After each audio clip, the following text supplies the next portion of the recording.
the moon. Take flight, can't lose. PulseChain's next move. Cryptos we choose. PulseX we invest. Feeling so blessed. No stress, no regrets. Living dreams manifest. We live in the dream. Revolution so clean. Hex to the moonlight. PulseChain's our scheme. Tech breaks the rules. New coins on pulse. Stories untold. Legends of gold. We live in the dream. To find revolution's dream.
G'day. Welcome to the Crypto Happy Hour, and g'day to our special guest, KG, and regular everyday guests, Base Radiant and True Blue.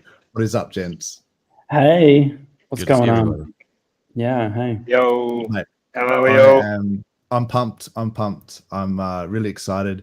Really excited to have KG on. Thank you so much for joining us, mate. I understand it's very late, almost very early in the morning where you are, so much appreciate you coming on. Absolutely. Thank you for having me on today, this morning. I mean, we're all over the world and time zone. Actually, one of the coolest things about the crypto space, it's 1:30ish p.m. your time. It's 1:30 or 1 a.m. my time, and still can have all these great conversations. So it's pretty cool. Crypto is worldwide, 24/7. Even True Blue, who's in the same country as me, is 3 hours ahead. Jeez, that's crazy. So it is nuts. It is nuts. What a great week to be in crypto, though. Like, seriously, been some pretty exciting stuff this week. I think we're all pumped, eh? Yeah, absolutely. Yeah, man. I think the biggest news has to be Richard Hart is back. On the YouTube. Yeah, back on YouTube. I guess. I mean, you're playing semantics by saying he's back streaming because it wasn't a live stream; it was a pre-recorded video. But seeing his face, seeing him communicate with the community, I thought that was just epic. And I've got some clips to show as well, some choice cuts from that. But it was just it's been a big week. Ethereum's had the Pectra upgrade.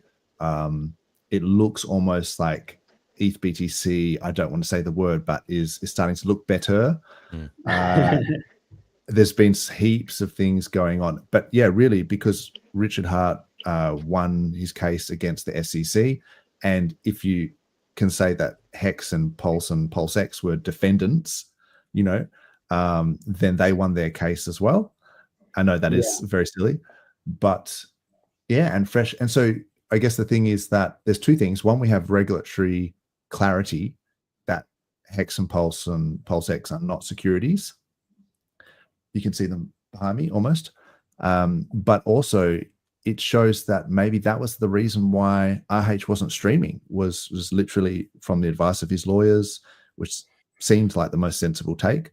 and that now that the case, was ruled in favor of the defendants, he's free to stream and to do more videos. So yeah, let's go. I'm stoked.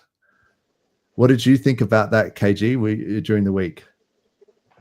I mean, that was obviously huge news because, while it didn't, per his own words, right? While it didn't necessarily make Hex, PulseChain, and PulseX security free, right? So they're not completely out of the realm of scrutiny. The next person or entity that has to try to come and, take them down is going to have to fight this precedence case as well. And so many people, I think, we saw were trying to downplay it, like the SEC let the case go. No, the SEC lost and a federal judge said you guys were wrong. That's significantly different. Huge. So that was really, really big. And I think, my goodness, I hope as a human being, he feels like a weight lifted off his shoulders. I hope he feels like, I can only imagine the stress. We got the victory, right? Yes. Yeah, I think you're right. I think we all do in a sense. He won the case, but it's sort of on behalf of us as well, like as the community. And I feel like, maybe our bags can finally go up because it's time now. There's a lot of, maybe exchanges and things. I know, Uniswap delisted EHEX from their front end. I mean, you could always still, use the swap router, and there were other ways to swap on Ethereum. But just in light of the fact that the case has now been dismissed, I'm starting to see some positive changes. The way that the industry looks at Hex and Pulse and PulseX. Yeah, can we get listed again, please? Online. Yeah, so it would be good to see us get listed on OKX, because OKX was the exchange that listed Pulse originally. And I think, as far as I remember, they delisted it from the SEC case. So really, there's no reason why they couldn't. It's so silly too, because it's just like the case wasn't decided, right? There was no decision. There was just like this ambiguity and confusion, and that's why they delisted it. And I think that's stupid, right? They should have like a firm decision. If the court came out and then smacked it down, right, and was like, nah, this is a security, yada, yada, yada, I can see their reasoning as, I don't like it, but I can see their reasoning is why they would drop support. But there's just ambiguity, and they drop support then. That's silly. I think that's ridiculous. Yeah, and it's the presumption of innocence that went out the window. Yeah, absolutely. I think that's what sort of got to us a little bit. It was like, hang on, anyone can make a claim, right? But you have to prove it in court before there's any action. And then, but the action was taken on the claim. So, and like where the burden of proof is on the claimant. So I understand. And it was selective because Uniswap at the same time was in trouble. MetaMask at the same time, I say in trouble as in being investigated. MetaMask at the same time was being investigated, and yet nobody stopped anything for them. So it was, so there's some element that it's almost like people wanted a reason to have the catalyst to say, we don't want to support you. And it's like they used the case as a scapegoat, maybe, because if their principle was really, if you're being investigated, we don't support you. Well, then it wouldn't have just been PulseChain. It would have been multiple other things as well. Solana, I'm pretty sure Solana was on the list of, SEC. I think when it first came out. I mean, it's been diluted now that almost so many people were, so many cryptocurrencies were listed as being investigated securities. And obviously now that we've had the, Trump administration has had positive effects for the SEC, and they've dropped a lot of cases and things like that. But like you astutely pointed out, this was not a case where they dropped it. It was actually, RH won it in court. So he won. That's crazy. I'm stoked and great to see, the king sort of, streaming again. And I hope to see more of it. Let's say hello to the chat real quick. What is up, Hex Ninja Turtle? LFG BB. That's funny. That's an old one. What's up? That's you, Base Radian. HEXican lost in Asia, pumped it on Twitter. Yeah, thanks for that, man. Yeah, there's a lot of KG fans out there. So, oh wow, Thanks, everybody. Very few can say they're doing as much for the community as you did. Like, you were doing a lot. Thank you for noticing and saying something. Oh, I noticed. I appreciate that. I wish I could be there with you almost, but like, I got things to do. But like, dude. Yes. I hear you. KG has been championing the chain since day dot. And I also wanted to be one of the first people to thank you in, face to face, and to thank Internet Money as well, because I hear that the Dex Screener links are now going to PulseX rather than going to GoPulse. Is that correct? That is correct. Yes. And so with the Internet Money wallet, we actually work relatively closely with Dex Screener because we use several of we can nerd out on it if you want, but Sure. for high level, we use a few of their services for our services in app, like pricing, like getting logos for some tokens, things like that. So we've been working with them on a dev level.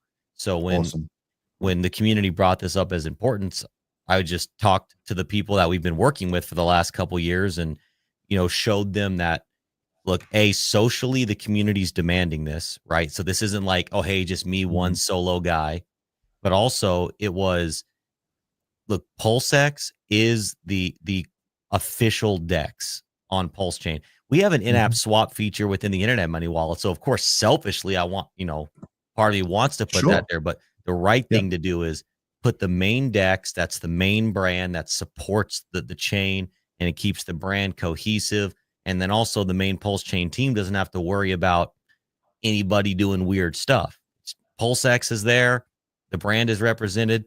So yeah, we just talked to our friends over at Dex Screener and they saw it. They're very reasonable. Got it done. Look, I really appreciate it. On behalf of the community, I think we all appreciate it, man. So thank you very much, KG and Internet Money.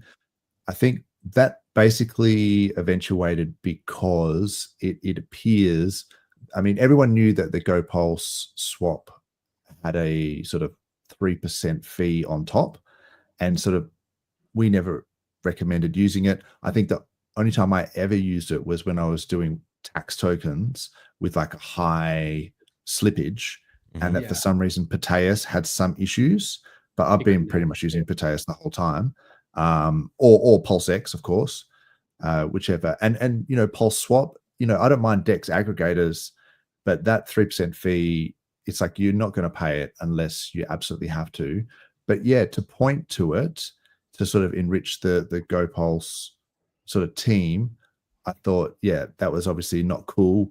And then, so people have been talking about this for years, but it was only really because GoPulse has just done this sacrifice. And then I think HEXscout brought it to the community's attention that they were actually trying to sell GoPulse.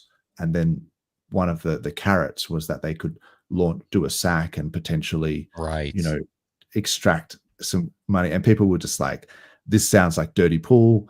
We're sort of not interested.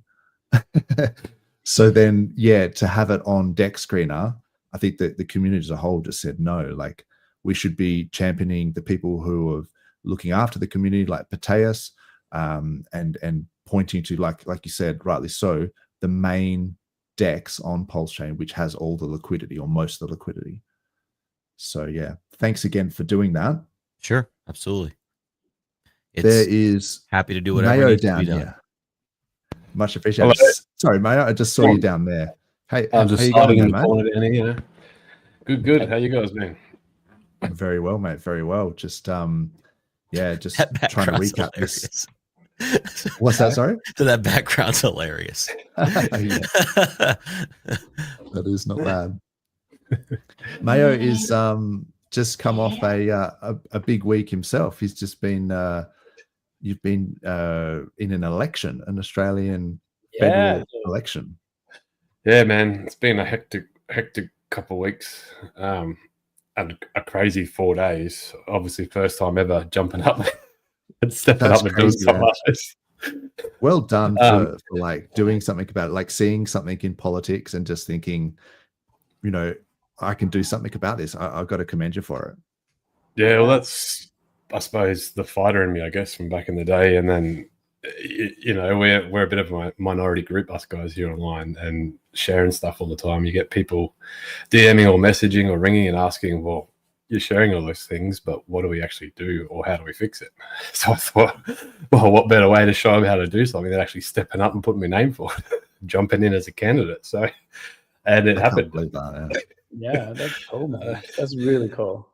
Yeah. So, yeah, big things, man. I mean, this year's to me was like a sparring session. It's obviously new, first time running, bit of a learning curve, learned a lot. I just come back from a meeting with the boys in the city before this stream, actually. So we're already planning for 2028, so it's going to be a good thing. That's crazy. And you were wearing a Hex cap, were you, when you were out? Yeah, one of the days I was. Yeah, on the busiest pre-polling day on the Friday, I had my Hex.com hat on, and I still have a bunch of cards from I found when I moved house recently, actually, from T-Bird, the Hex business cards. Yeah, basically explaining that Hex is the goat. Yeah, it's long story short. Yeah. And I found a couple of I had a heap of like what's the next one? A5 down from A4, A5 printouts I had from the fight night still left over. So I was handing out a heap of them with a bit of a explanation on what it is and how it works to anyone that actually wanted to take them. So yeah, all in all, it was good. It was an eye opener. Learn a lot, and that's a good thing moving forward. And did you see the last week I did the MMA Down Under with Don Marfan? Did you catch that? No, unfortunately, that was my busiest day out and about, and I haven't sat down to watch it yet. But hopefully later tonight, I'll play catch up. Yeah, sick. Yeah, I was just trying to get this out there to a new audience, you know, as the channel, like to get this out to UFC fans, because there's obviously we're all, you know, into crypto. We all know what's up, but there are some people out there that may not be. So I was hoping to, you know, tag a lot of, you know, UFC and MMA fans. And so it was pretty good feedback. I think people enjoyed it. But yeah, it's like we're doing our best. We've been, I guess we have been marketing in our own way. But, you know, it's good to see Richard back, like after 88 weeks or whatever that we've done in a row, to sort of hold the fort a little bit while in Richard Hart's absence. To see him come back now, that's like, I'm pretty stoked about that. Yeah, I mean, it proves how strong our community is. Like that, we've stood up, we've stood our ground, we've been here the whole time. Yeah, I mean, a few of us have disappeared and hid in the meantime, but you know, a lot of OGs are still here, still talking. Most of us are still here, man. Most of us have just been waiting for some green dillies so that we've got something to cheer about. Yeah. And that now we're starting to see it. You see the energy sort of shift a little bit on X, and people are starting to, and we've got some really good sound bites now. Like we can just be like, you know, RH beat the SEC. And I've got some clips here, which I think is really cool. But I'll just say hello to the chat. There might be some new people here. Alsamac. What's up, Alsamac? What is up? Good to see you. Good to see you. Clintrons. Good Arvo. Pesky Girl. Great night for a great stream. Oh, that's nice. Klaus.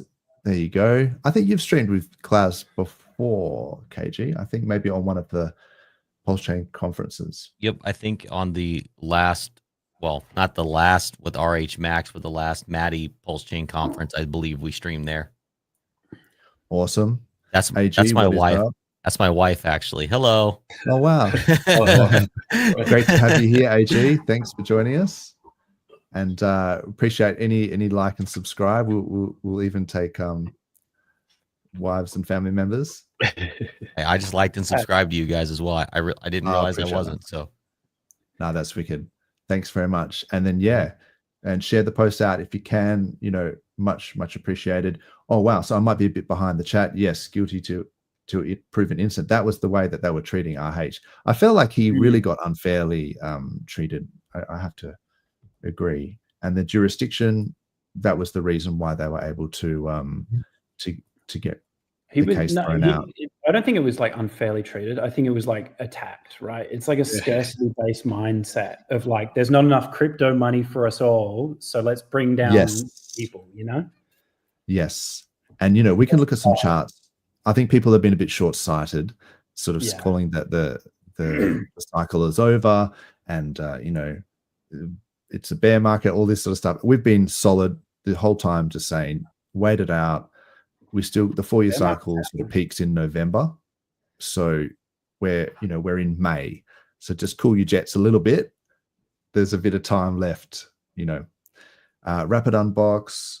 IH been highlighting PulseX for a while. Interesting. Yeah. The buy and burn is crazy. I mean, it's got a lot of things going for it. It's one of the only RH tokens that is deflationary, I believe. So you could argue that the hex inflation is decreased with the yield being paid out to stakers has gone down because of the OA stakes. But yes, PulseX is actually deflationary. So it does have a lot of things for it. And I think the feedback loop as well with PulseX is that the more volume you get on chain, the more viral we become, the more people buy on chain, not even necessarily PulseX, the more it buys and burns PulseX. So it really does have a good feedback loop. While we're talking about PulseX, what's your thoughts on the Binance post with the 2 lightsabers? Oh man, I think those guys are trolling. But They're always trolling. What do you reckon? It's just a bit of engagement. Either way, it works. Either way. I changed my hexagons behind me in light of that. Nice. So awesome. I've just made everything green while we've got green dildos going on. That's fair. Yeah. Look, I mean, we've still got a long way to go, so I'm not going to be playing that Pump It Up song for a while. I still feel like we've got we're still a while away from Pump It Up. Forgive me for my FUD over here. Sorry guys, forgive me. Sorry. Oh, that's right, the FUD, the sort of red light there. Sorry for the FUD. My bad. Nah, that was just part of the PulseX, the candles. That's all. What is up, the Mo, Shaggy Doo? We've got so many people in here. It's going to be hard to catch up with everyone here. Richard doesn't like the redheaded stepchild of ink. Ooh, interesting. Rags to Riches might have something to say about that, but sorry, he was the first redheaded I could think of. That's who I thought about too. Ink. Anyway, look, each to their own. I think they're all bonded. I think they're all going to go up. So you can sort of, as long as I think you're in the ecosystem and you're paying attention, you just got to lock in, because it's getting close to the end of the cycle now. I would say end of the year is still what I'm anticipating. So you don't want to be sort of sidelined at this point. There was a couple of things, I guess. One of them, we talked about Richard Hart was back, and I just wanted to bring up, there was Ran on Crypto Banter. Even these guys sort of brought it up. So I'll just play this really quick. Some moves, Dex up to 12.41%. Can you hear that? Pulse, Pulse and Hex. I think I saw Richard Hart actually did a stream. I don't know if you guys saw this, but the reason why Pulse is probably going up is because it seems like Richard Hart is back. I think I actually listened to his stream this morning. I listened to everything. Hey, Richard Hart here. Guess who just beat the SEC in court and did not settle and did not have their case dropped? This guy, me. I did that. And you know why I did that? Well, 1, I'm innocent. 2, I've got great lawyers. 3, the government decided to bring a really stupid case against a really honest person. And guess what happened? The judge saw through it and dismissed the case in its entirety, something that almost no other cryptocurrency has ever achieved. And they didn't just charge me. They charged me, Hex, PulseChain, PulseX. They actually charged software as a defendant. Can you imagine that? Can you imagine math that you can run at home and execute on your own? So Richard Hart is back, and that's why Pulse and Hex are actually moving. generally, let's just quickly just jump to the stock market. That's interesting, isn't it? So shout out to Ran, the crypto banter. That's that's interesting to see. That's all they needed was just a little soundbite. Oh, Richard's back. Did you say? Oh, he's back. He's back. Oh, he's back. So then, yeah, I feel like that was a pretty cool little soundbite, and there's quite a few other ones as well where he talks about not doing a Satoshi. So there's been a lot of people kind of just fudding, I guess, just saying that he's doing a Satoshi, or in Australia we call it KG, we call it doing a Harold Holt, because we famously have a prime minister, Harold Holt, who went for a swim at the beach during office, like while sitting as a prime minister, went for a swim and then just never came back. Like literally no one ever saw him again. Like some clothes washed up on shore. He just got disappeared? Yeah. He just straight up disappeared. Oh my God. Oh my. Just whoever didn't like him, I mean, jeez. Wow. Was he hated? He was well, I don't know. It's a little bit, maybe that's another stream. Before my time. Maybe we could talk about that at the end. But sorry, base radiance, say again. It's such a joke. Like, we laugh about it all the time, but like you think about other assassinations like Kennedy and stuff like that. That's huge, right? But here we just laugh that off. Like, hey, well, everyone just assumes a shark took him, right? Yeah, everyone just assumes that he got done by a shark. That they were like, it's just classic Australian. Like, it's interesting. But you can use that, right? Feel free to use it if you're American or whatever, and say you're at a party and then you don't really want to say goodbye to like 50 people on the way out. You can just say to your wife, should we just do a Harold Holt? And that's it's like a verb, like doing a Harold Holt just means just disappear. Just smoke bomb them. We just say, hey, do you want to leave? Yeah, no, we have to make it rhyme. That's cool. I like it though. I like it. I'm gonna use the Harold Holt. Yes. Yeah, we're gonna do a Harold Holt or what? I like it. And it kind of rhymes with bolt as well. So it's kind of like, a bit of rhyming slang. But so Richard, I don't think was ever going to do a Harold Holt. But that's what people were accusing him of. I guess is what I was saying. So yeah, he came back. There would be some question as to whether his Twitter account was actually him speaking or whether it was AI or someone else.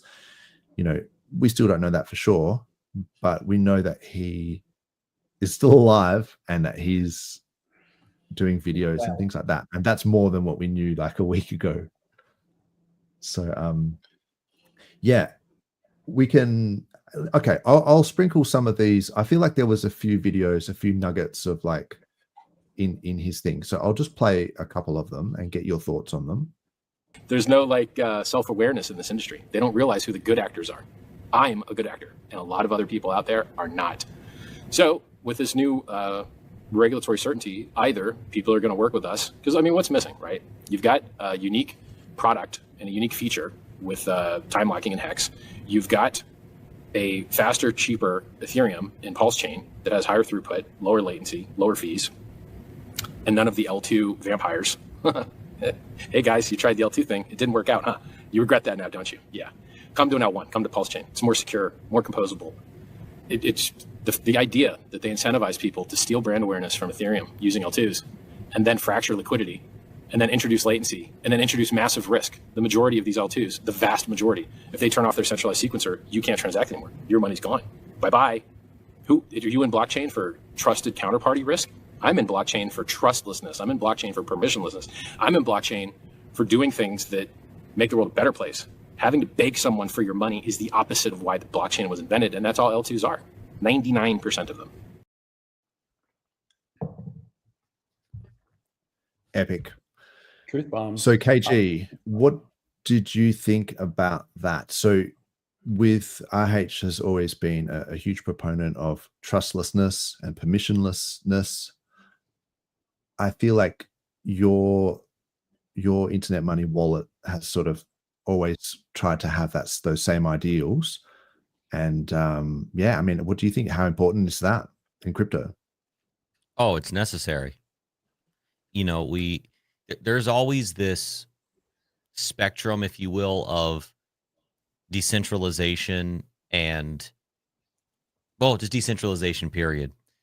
I don't know of any one complete ecosystem that is truly decentralized. If anything is closest, it's probably Bitcoin as an entirety of an ecosystem. But as institutions come in and are hoarding more and more Bitcoin, it's actually becoming more centralized. But you could argue that there is no system that is truly 100% decentralized. But Sure. you can always try to be better on that spectrum and become more decentralized. So with the internet money wallet specifically, we're already, I would say we're way far down that spectrum of being decentralized. You know, all of our contracts are immutable, open source. The wallet is open sourced. We collect no user data. But for instance, we're on the app stores. Those are centralized fronts. So you can't really make that part decentralized, right? So there's always this balancing scale. But those absolutely are core and principal tenets to crypto. Richard's on the money. It was one of the things that inspired me about him. Listening to him early on was he got it. You know, he was preaching those things in a space where people pretend they care about those things. They'll say them like memes, but they don't. They're just talking points, right? He was actually in that time taking steps to do that stuff. So that's one thing I love about this community, is that we're always trying to propagate those healthy crypto practices, and that's the way we're building. Yeah, man, that's very articulately said. So thank you for saying that. And I noticed that, you know, there was a mention That's of internet pretty money wallet cool on the front. Yeah, PulseChain.com. and we're mentioned as the first wallet before MetaMask. It's Yes. well deserved, though. Pretty and cool. It's about time. Yeah. Thank About you. time. Thank you. Hey, True Blue. Good to meet Hey, you. hey, good to see you I was properly. just going to say, True Blue, g'day, good to see you. Snuck in the back What's up, door guys? there. How you going, man? All good. Going good. No, feeling awesome. Yeah, that's pretty epic. So the whole PulseChain.com had the website was being updated. I think it looks amazing. I'm really stoked with it. Very clean, you know, very straightforward. You can bridge, swap. Well, that's a cool little feature. Launch your That own seems new. Yeah, tokens. the little animations. Yeah, I've never seen that. Oh, okay. Yeah, there you go. So you can it's pretty straightforward. You know, you go from Ethereum, you bridge it in, use PulseX to do your swaps. You can launch your own tokens on Pumped Up Tires, like very simple. If you've got Hex, you can stake it and earn more Hex. And then there's also on ramps straight onto PulseChain with 0x Coast. And then, but it's like, yeah, you need a wallet. You can connect with your RPC details and everything like that. But you know, what wallet are you going to use? Number one, internet money wallet. Bam. That's pretty And cool. look, What else are you going to use? MetaMask has issues with gas estimation. And Maybe privacy. They're a bit. don't get me started on privacy. Yeah. Okay, so KG, can you Mhm. please? I mean, even so, Rabby wallet. A lot of people use Rabby, right? And then they just unceremoniously dumped us, like about a fortnight ago. And then so pretty much all of PulseChain had been, you know, lauding and championing Rabby all this time, and then they just, you know, completely dumped us. Whereas Internet Money has been here since day dot. It's a founder that's been part of the PulseChain community, and I feel like it's up to us to sort of now. This is a good time to sort of say, hang on, Internet Money is a good onboarding tool. You can, if someone's interested in PulseChain, they can even get it on their phone. Just sort of, you can send them some Pulse. It's dead simple. You know, if you go to the Internet Money website, you can pretty much just go straight to the app stores and just, you know, Apple, Google Play, or you can put it on your browser. But I feel like as an onboarding tool, I feel like it's there's a synergy there where we can both succeed together. And I feel like they're not mutually exclusive. They really should be like almost like a feedback loop where one supports the other. So as more people start to use PulseChain and more people start to spread Internet Money Wallet around, the more awareness that people have of the whole thing. So, well said. And go ahead. No, please. I'll keep talking if you don't stop me. You have All to. right. So, well said. And look, I'm a tech guy. Rabby is a great wallet, and they had some awesome features for PulseChain. I'd be lying if I said it wasn't cool. It is, and some of those features we are going to bring into the Internet Money Wallet as well. So we're constantly doing that, seeing what other good wallets are doing and picking up features. And all software does it. It's completely fine. We invent some of our own stuff, but hey, other people invent cool stuff too, so we bring that in. But I think you said it perfectly, Dozza, is that we can have other wallets come in and support PulseChain, and that's great. And that's ultimately good for the whole ecosystem, right? Because it puts PulseChain in front of that wallet's user base, which is important, which is big. But the thing is look at how much brand awareness, marketing attention, and physical energy the PulseChain community put into marketing Rabby for free and got rugged. Now, if we invest that same level of energy into another wallet, they may do it again too. We have no idea. But what everybody can guarantee 100% is that it's never going to happen with the Internet Money Wallet. It's literally native to PulseChain. We're out there onboarding people on Base and Polygon and Avalanche and insert blockchain here. And all of those people are introduced to PulseChain as soon as they download the Internet Money Wallet. When we build a new feature, guess what chain gets it first? PulseChain. PulseChain is the home base of Internet Money, and other chains get the cool features second. So if we as a community invest that same marketing capital, brand awareness into Internet Money as we do other wallets, like you said, it's going to be that symbiotic relationship where Internet Money grows, which then in turn allows us to do cooler things for PulseChain, which then makes PulseChain grow, which then makes Internet Money grow. And then it's a self-fulfilling prophecy of the rising tide lifts all boats. Rising tide. Yeah. I think that the best example of that has to be Phantom Wallet on Solana. So if you wonder about the success of Solana and how well it's done this cycle, like it's probably outperformed certainly all the other chains. But that if you look at the Sol BTC ratio, it's starting to do what the ETH BTC ratio has already played out. So the upside for Sol may not be there. And I think there's also been the LA vape cabal, all that sort of stuff that went down on Sol. But really, I think part of its success was because of Phantom Wallet. And people just knew, I can just download this wallet. I can go on Solana and then get rugged on a bunch of shitcoins. Sure. Well, it's easy to do it. It's easy to get rugged. Easy to get wrecked. That's all they were doing. They were literally just gambling in this culture casino on Solana. But it was Phantom that facilitated that. And that, I think, grew the chain and grew the whole meme coin into a frenzy. So if you want to see something like that happen on PulseChain, particularly with memes and particularly because I don't use my phone for crypto, but some people do. A lot of people do, especially new onboards and noobs. And these are the people we're trying to get new people onto the chain, not crusty old OGs or whatever that know what they're doing and can do whatever they need to do. But it's like Internet Money, I guess, is just an easy way for people just to get it on their phones, and then hopefully we can replicate the success that Phantom had.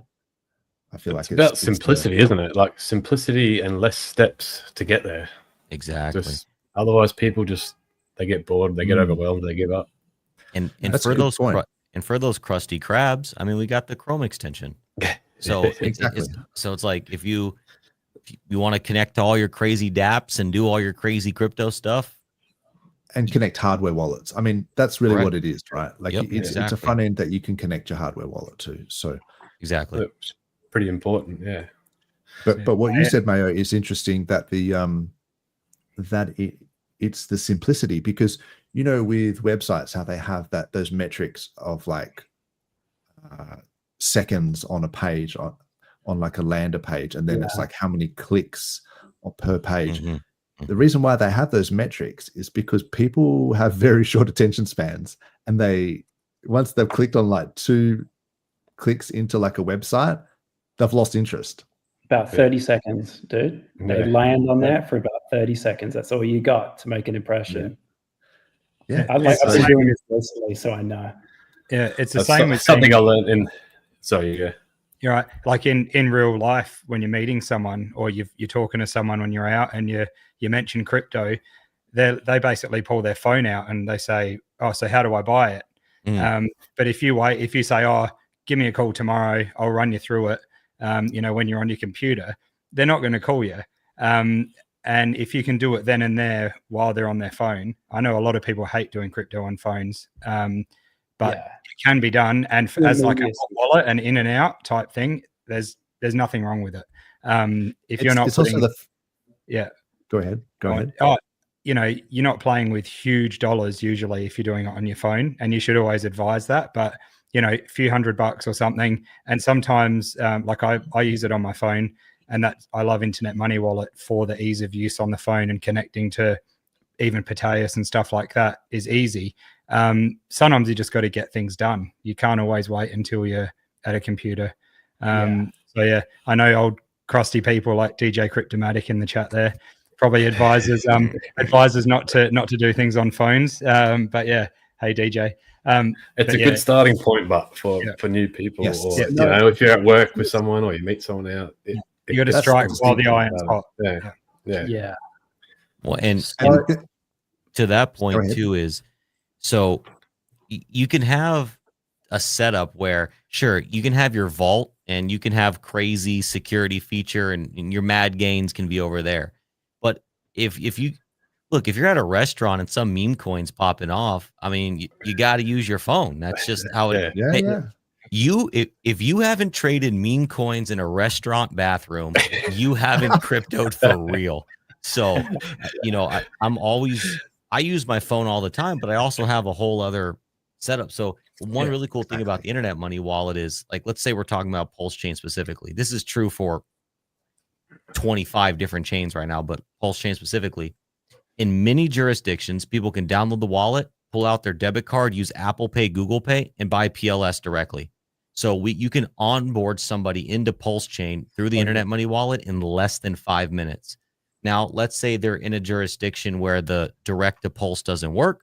They can simply pull out their debit card, Apple Pay, Google Pay, buy some ETH, buy some BNB, whatever. And then we have a feature in the app called Change, where they can just straight swap that for Pulse. So you can still onboard them into PulseChain from their phone in less than 5 minutes. That's awesome. That's amazing.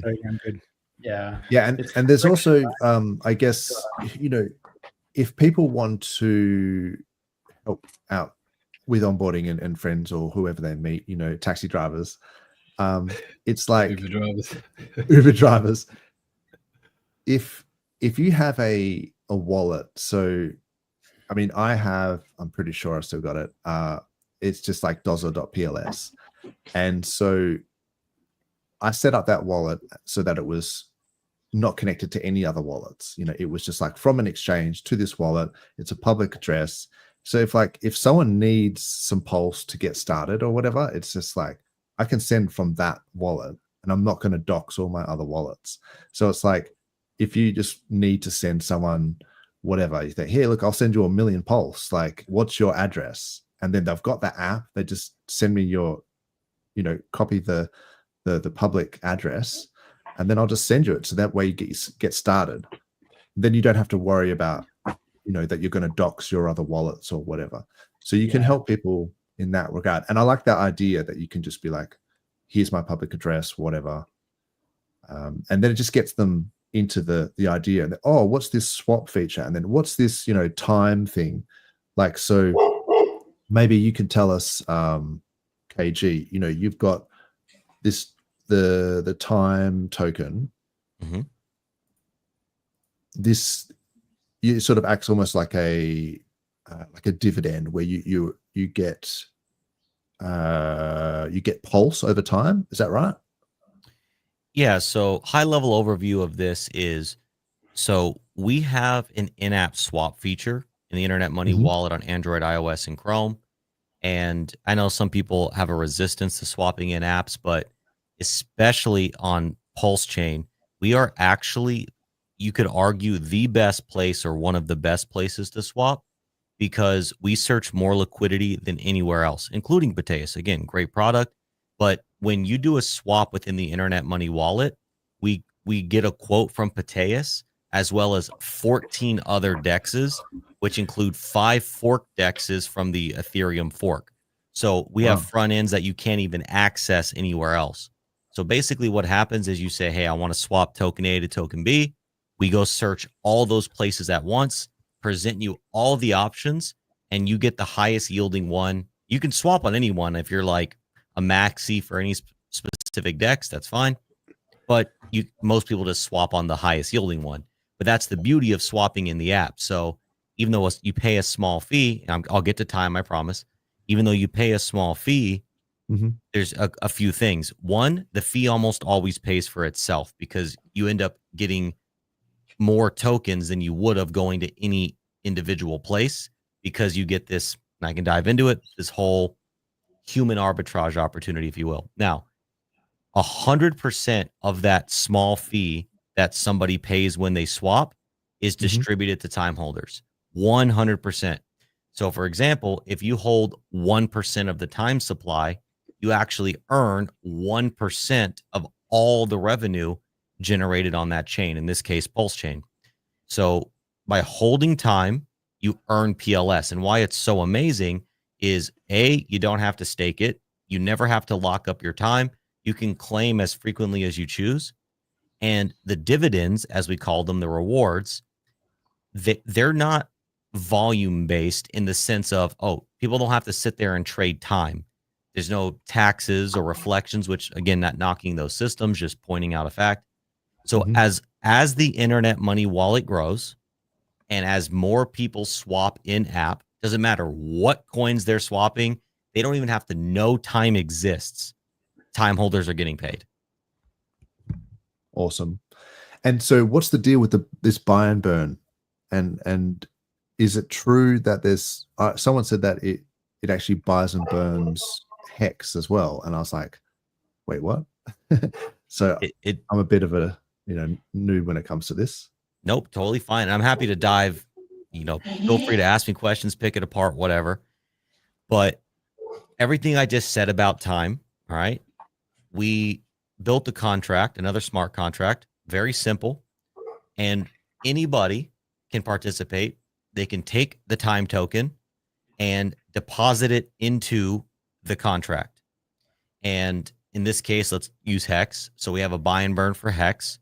Somebody would take their time token, deposit it into the Hex buy and burn. We have a whole front end built for this. It's easy and clean. And instead of getting those dividends directly, the contract itself earns the dividends, and then it uses those dividends to buy and burn Hex. So anybody can deposit and withdraw. Nobody can take your coins. They're not locked in there. You can put them in there 1 second, take them out the next second. And basically, people have been incentivized to do it because they believe in Hex, and they deposit a little bit of their bag. And so Hex is being passively bought and burned. That's clean. So That's every swap in the Internet Money Wallet buys and burn Hex as a statement of fact. That's crazy. I mean, from the community point of view, it's like, how many more reasons do you need to support KG and Internet Money? Like they're literally buying and burning. How much Hex was burned? Sorry to interrupt. No, you're right. So far, you could check it out. It's a very low amount because, people got to go participate. Yeah. But let me see. So far, only about $200 worth of hex so far has been bought and burned. But pump those rookie numbers up. yeah, but the tool is there. That's the thing. The tool is there. Whereas we just need more awareness for it. Yeah, exactly. And so, you know, there's things like, okay, hey, you like swapping on Pateus. Well, swap on Pateus through the internet money wallet if it's the best place to swap, because so many beautiful things happen for the entirety of the PulseChain ecosystem when swapping happens. It's not just buying and burning hex, it's buying and burning PulseX and ink. And it's, you know, we can get so game theory here, but there's time that's in liquidity pools, for example, earning PLS that can never be claimed. So we're removing Pulse off the market too. So swapping in the internet money wallet, it makes Pulse deflationary.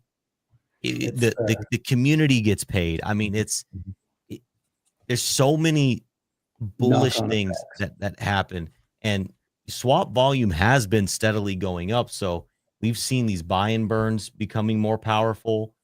We've seen more Pulse getting locked up, and we actually have a live stats page at, here, let me see. Oh yeah, I can share my screen. Or yeah, you go ahead. I'll walk. So just go to click on stats. Yep, perfect.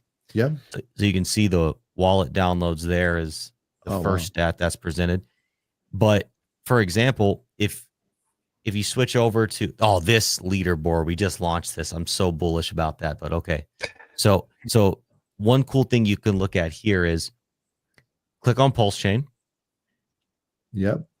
And then, for instance, click on 90 day. Yeah, 90 days. On 90 days, isn't it?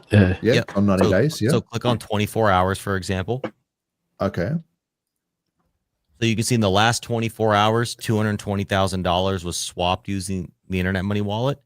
And you could see how many swaps and how many addresses participated in that swapping. Wow. And you can see also that in the last 90 days, time holders were paid $113,000 to the right there. Okay. And, yeah. Yep. And go down a little bit more as well. The unclaimed dividends. So right now in the time contract sits $160,000 waiting to be claimed by time holders. And the thing is, some amount of that number will never be able to be claimed because it's being held by contracts that don't have the ability to claim.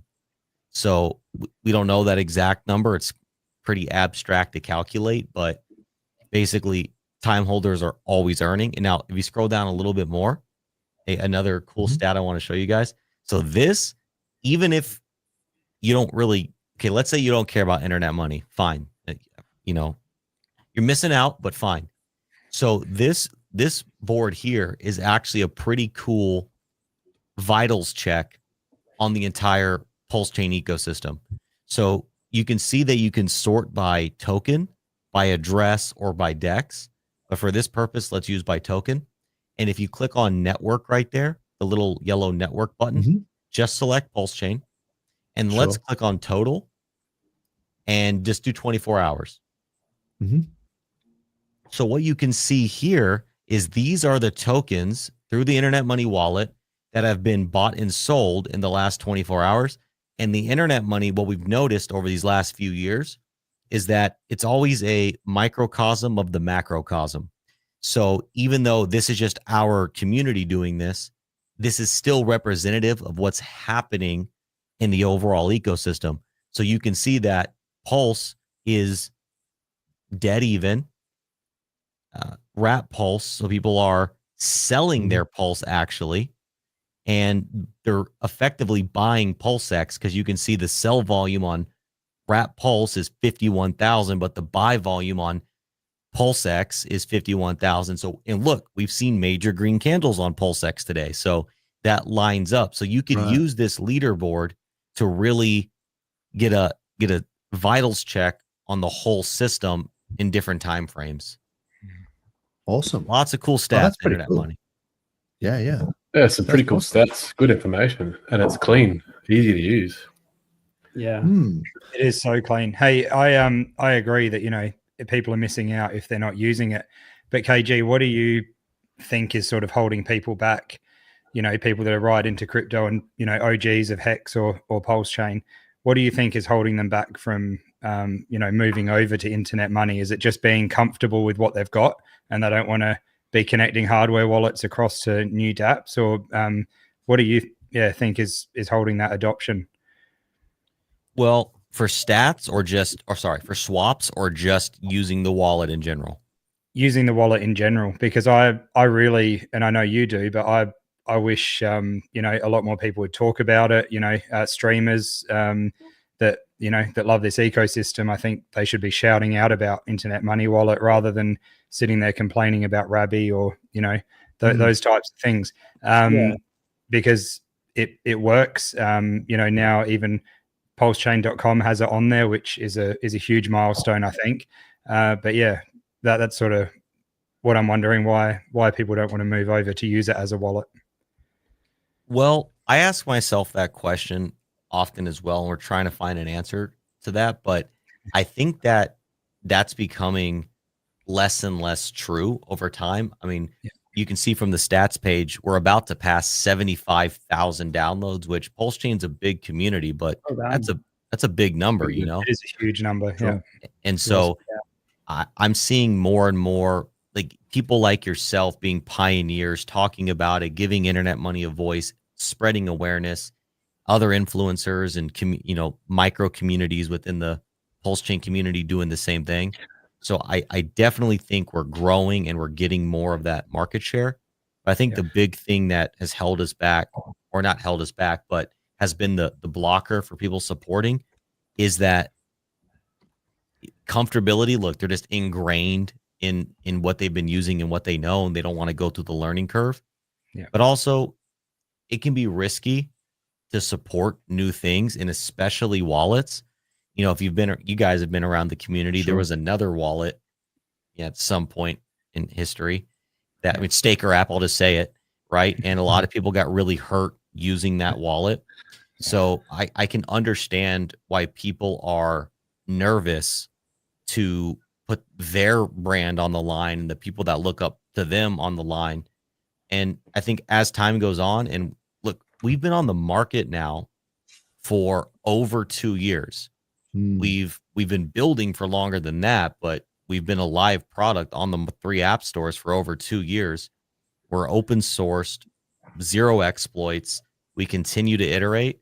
I just think at this stage in the game, it's a time thing. And there's probably a few, you know, features maybe that people are looking for, but really, I feel like we're growing and we're on the cusp of like there being no more objections.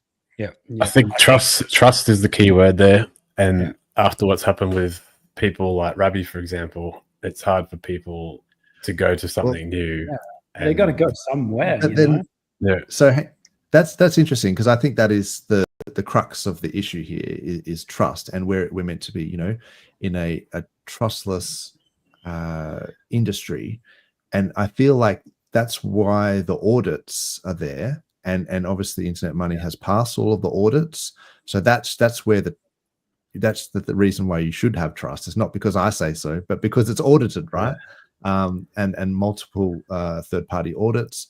So, and then the open source as well is a pretty key thing, isn't it? Yes. And so I think even, you know, Richard had said it originally, there was some things in the audit, and then KG, they addressed them. They fixed those things that like any good audit, you know, you take their recommendations and you implement the changes.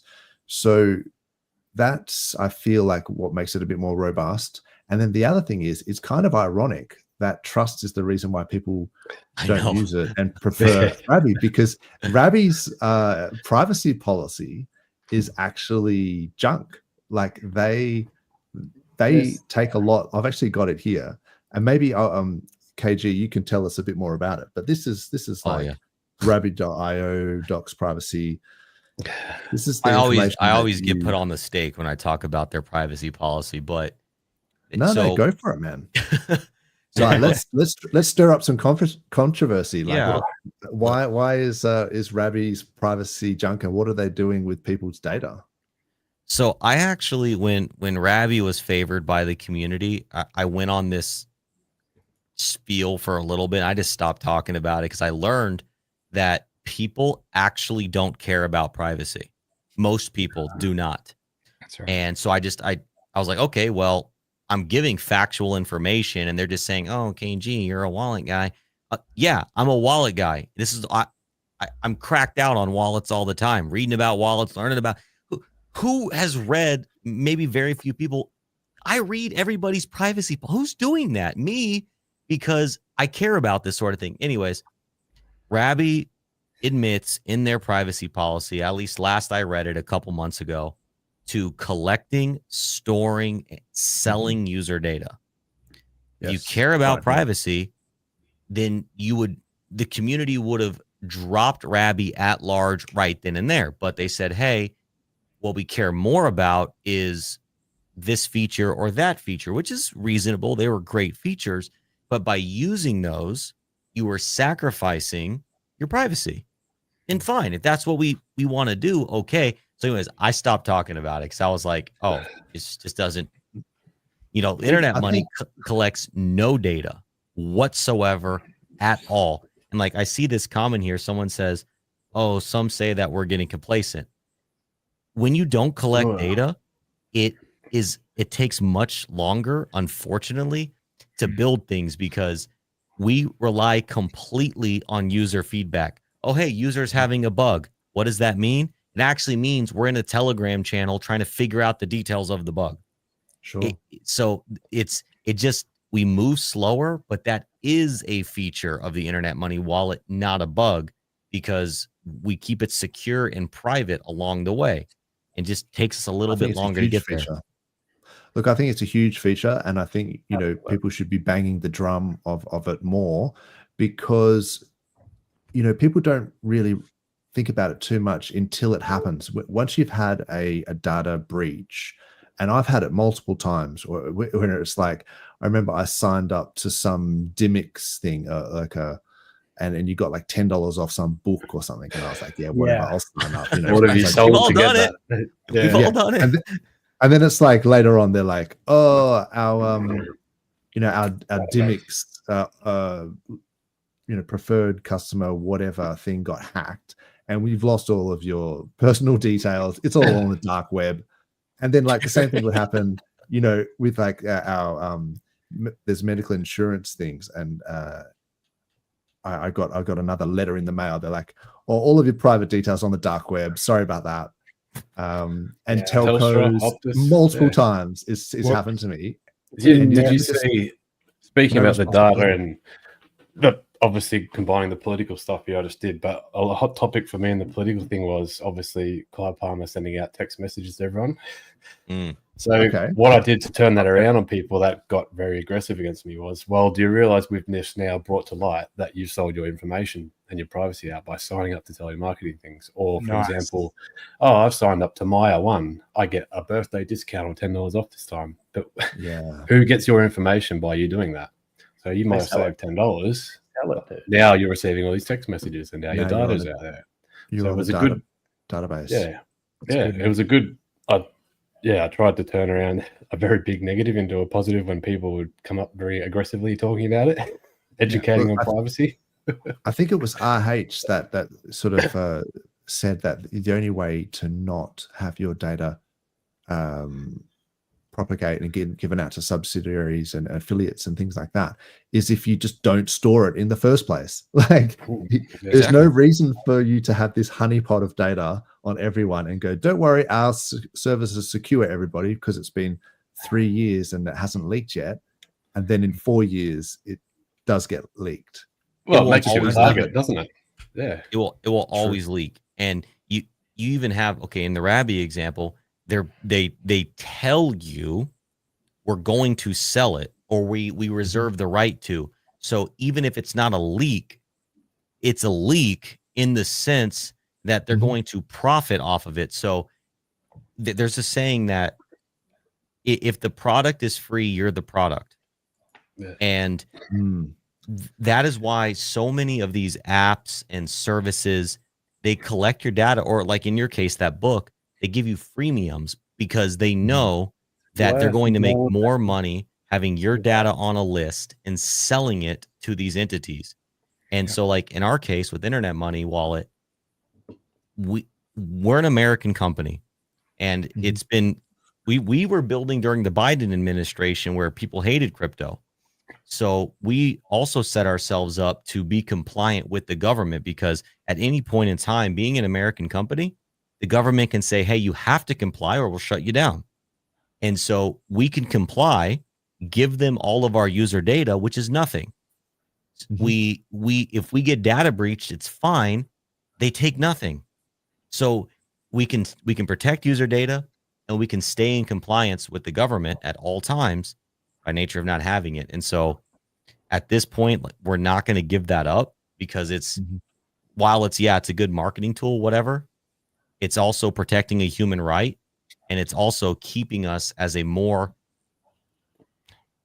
sustainable, there's the word, business as an American company. Wow.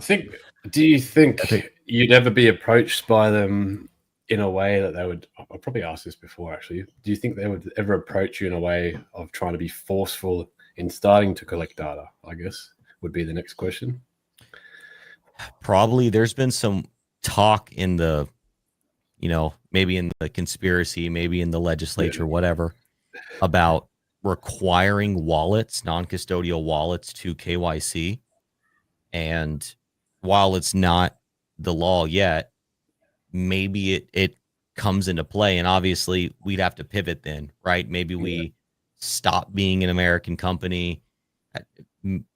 I'm not sure exactly. We've something we don't really talk about much because it's in the weeds. When we were first launching the Internet Money Wallet, it was kind of a fight with Google. We got over it pretty quickly, but with Apple, we had to fight with them for 6 to 8 months to get our wallet listed, because they either didn't understand or didn't like it, DeFi stuff. And we were fighting them alongside Uniswap at the time. Uniswap was launching their wallet too. And so we had an international legal opinion. Some of the attorneys were actually from Australia as well, believe it or not.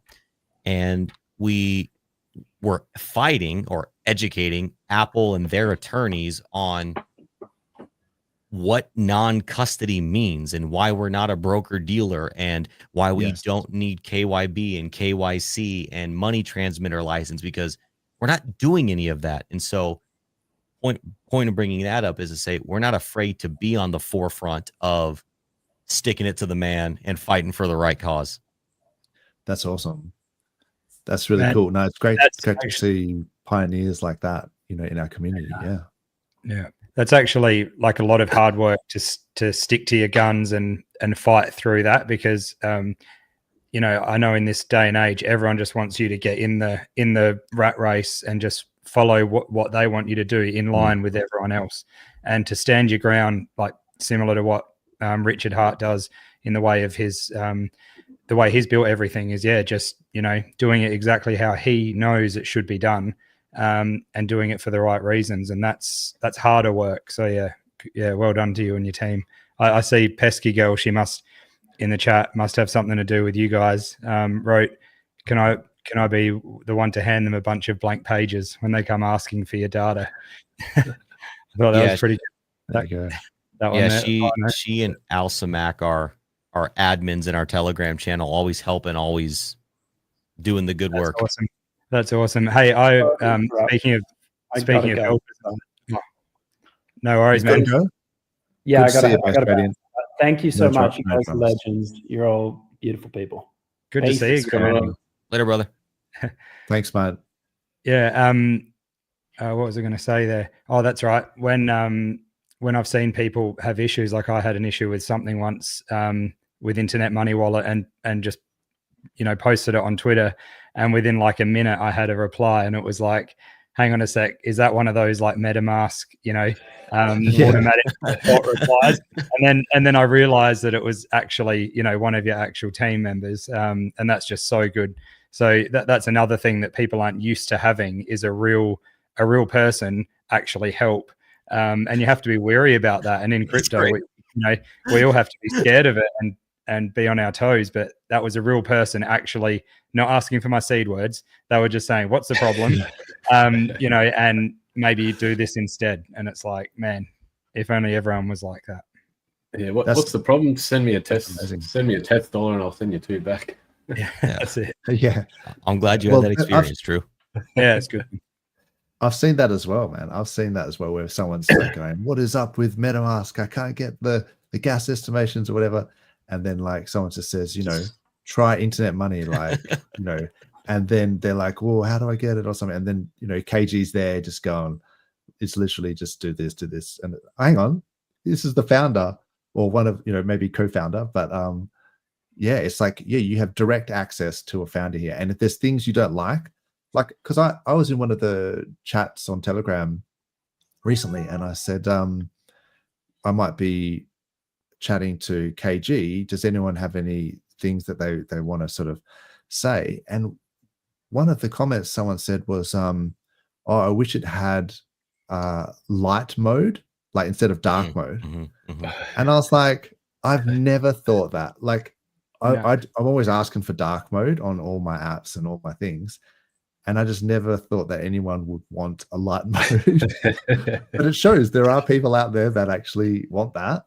And then so you can go into the Telegram and you can talk directly to KG and badger him for a light mode if that's what you want. And maybe he'll do it, maybe you won't. No, we welcome that actually, because, if you build a token, let's say, all right, it's built, it's launched, it's kind of done. You kind of just tweet about it, stream about it, whatever. We have a piece of living, breathing software, and we're constantly, in software development, there's a concept called a backlog, and all of what you want to do goes in the backlog, and then you prioritize from the backlog into your weekly objectives, your monthly objectives, and so on, right? We have a whole, you want to nerd out on software development streams, we can do that too. But anyways, so our backlog is 10 miles long. So if we get a ton of people coming into the chat and saying, we need light mode, well, you can guarantee that light mode's moving up on the backlog. So the community demand actually drives, what we build most of the time. So it's like a triage where it's like, what's the most important? Exactly. And then what do the people want the most? Exactly. So if you have things out there, peeps, then and you want it to change, then get into the Telegram, check out, brother KDG on X, and I'm sure you can find all the links to the Telegram. It's probably on the internetmoney.io, I'm guessing, as well. Yep. Only there, please. That's scammers on make Telegram. Sure you get it right. Yep. Internetmoney.io right here. Only if everything official links from there. Yeah. That's always simple. Just going back to the adoption for Internet Money Wallet, what we're talking about earlier, I know that, coming up soon, we're going to have, people aren't going to have much of a choice but to go for it because they want to get onto PulseChain so quickly. We're going to have some, I reckon anyway, have some pretty dirty big green candles coming soon. And there's going to be people racing into, like you said, the restaurant toilets, getting Internet Money Wallet and getting on as quick as they can. So soon, I think the adoption is just going to happen so naturally like that, because they want to get on quick, and you can do that with Internet Money with the change feature and stuff. So and I just wanted quickly to say, so this person mentioned Hyper EVM. So because your cross-chain swaps in the app, are they all just EVM chains? Yeah. So can you go to Solana? So the wallet right now only supports EVM chains. We want to, and it's actually on the backlog, it is. Bitcoin, Solana, and Dogecoin are actually our 3 big targeted non-EVM chains. Sure. So our cross-chain swap feature, it can easily work for those other chains, but the wallet itself just doesn't support non-EVMs right now. We went Yeah. EVM first, and we're gonna branch out from there. Yeah. No, I think that would be, one of the things that I would put in there, because I feel like is a PortalX that does sort of cross-chain swaps for Solana to PulseChain. I think there's this Emperor Seal one which goes from base to PulseX to PulseChain. But yeah, so just having more bridges, more cross-chain swaps, I think it can only help. And in wallet, like I said with Phantom, that was one of the things, is that it would just generate, a different wallet address for the different chains, and you could just swap between. Oh, it's great. And for people who don't want to go on dexes, so this was an interesting point, is that DJ Cryptomatic, shout out to him, he made a really good point on one of the conferences, that people sort of said, oh, well, it's all too hard to use, or people complain, I should say, that it's all too hard to use dexes. And that he pointed out that a lot of the Solana meme coins, which was so, prevalent through all that massive sort of meme coin mania, they were all on dexes, and people figured out how to use dexes, and it was predominantly because they were using the in wallet swaps. And so the fact that people say, oh, we need to be on a centralized exchange for people to see us, it's like, well, not really, because people were trading, huge volume on Solana using dexes, and they did it via the wallet, in wallet swaps. So it is possible, and it's proven that there's a proven case for it. So yeah, if they want it bad enough, they'll find a way. Yeah. Well, if they see a big green dildo, they'll want it bad. Yeah. And truly well said, Dozza, because I think that the 4 crypto nerds on this panel, the 40 plus crypto nerds out there listening right now, or however many it is, on the stream. I just looked on YouTube, but it says there's 600 live viewers, including the 600 live crypto nerds viewing this right now, and the thousands of crypto nerds in the PulseChain community. We forget that nobody actually cares about the intricacies of the tech. All they want to know is, I want to click pretty buttons and I want cool things to happen. And Phantom Wallet did that amazing. They went Coinbase, bought Sol, all the influencers unified. You could search, how do I get onto Solana? Every tutorial was showing you the same thing, regardless of who shows up. It was continuity. Buy Sol, send to Solana, or send to Phantom one time, and they understood how to do it. And there was pretty buttons, prices, green candles, red. That's all it was. I mean, yeah.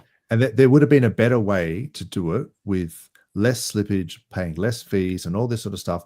But people were prepared to pay the premium for the ease of use, and they used it a lot. And they probably didn't even realize that they were paying fees, and they didn't care. Because they wanted to ape into their thing. Yeah. Like, our fee is 70 cents per $100. So, and again, 100% of that goes to time holders. If the thing you're buying, if you don't think you can make 70 cents per $100, and look, we can get into, sometimes the trade does it to where the fee pays for itself. So sometimes you're paying no fee or 20 cents or whatever. If you don't think at the base level you can make 70 cents per $100 on the thing you're buying, why are you buying it?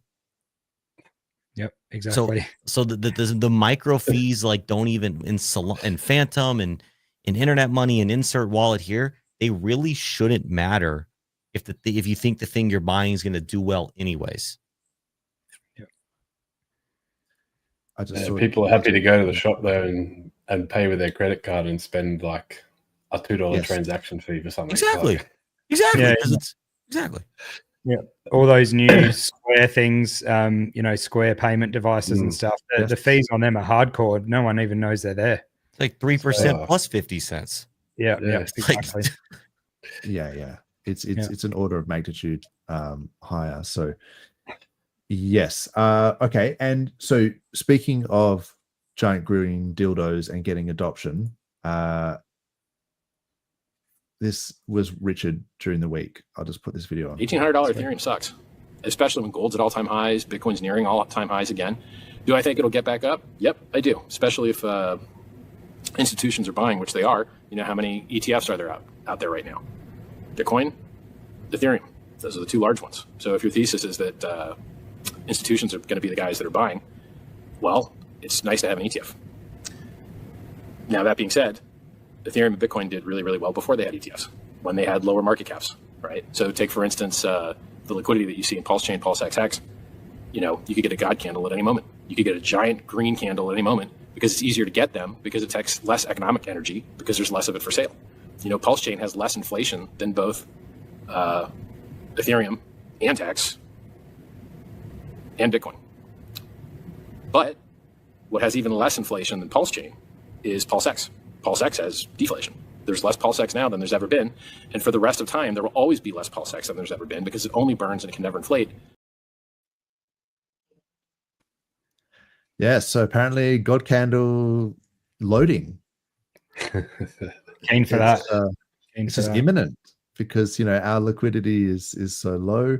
It would be easy for anyone to just send the chart. Because I guess what he's saying is like compare the weight in liquidity and market cap, I guess, of PulseChain and versus Ethereum.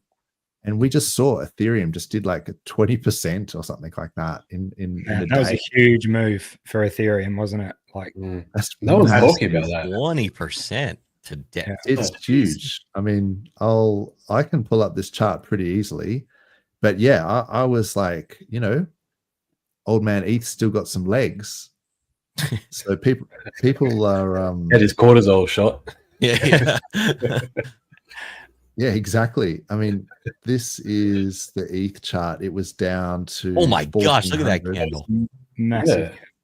Look at this. And no I one's mean, talking about this anyway. I haven't if seen I do it anyone on bring the this 4 up. hour. If I do it on the 4 hour, it looks even more impressive. Dare I go to 1 hour? But yeah, it's that's the type of thing. And this is, I mean, it's still going. It's 2250. Nice. And I mean, 2050? BTC, It was BTC it's up $200 since I looked at it a little bit this morning. yeah. BTC is 103 grand. It's Mhm. 103K. What? Like we saw it down to in the 70,000s with the tariff schmariff stuff. And it's like, you know, you need this wall of worry to climb all the way through the bull market. You always need people to tell you that it's over and that it's going to zero. And then, oh, guess what? It's not over. And it's like you need to be bullish in a bull market. And so for the people who sold, wrecked. And so yeah, Ethereum, this is just in the last, like this is literally 25% up in 8 times 4 hours, so 32 hours. So it's like a day and a half. Yeah. So and this has got a huge amount of liquidity. You know, just imagine how much. I mean, we can have a look. Let's just have a quick look at PulseChain. Liquidity. If you go to the core coins, so yeah, ETH is up 18%. Pulse is up 4% for the day. Hex is up 5%. EHEX 10%. PulseX up nearly 6%.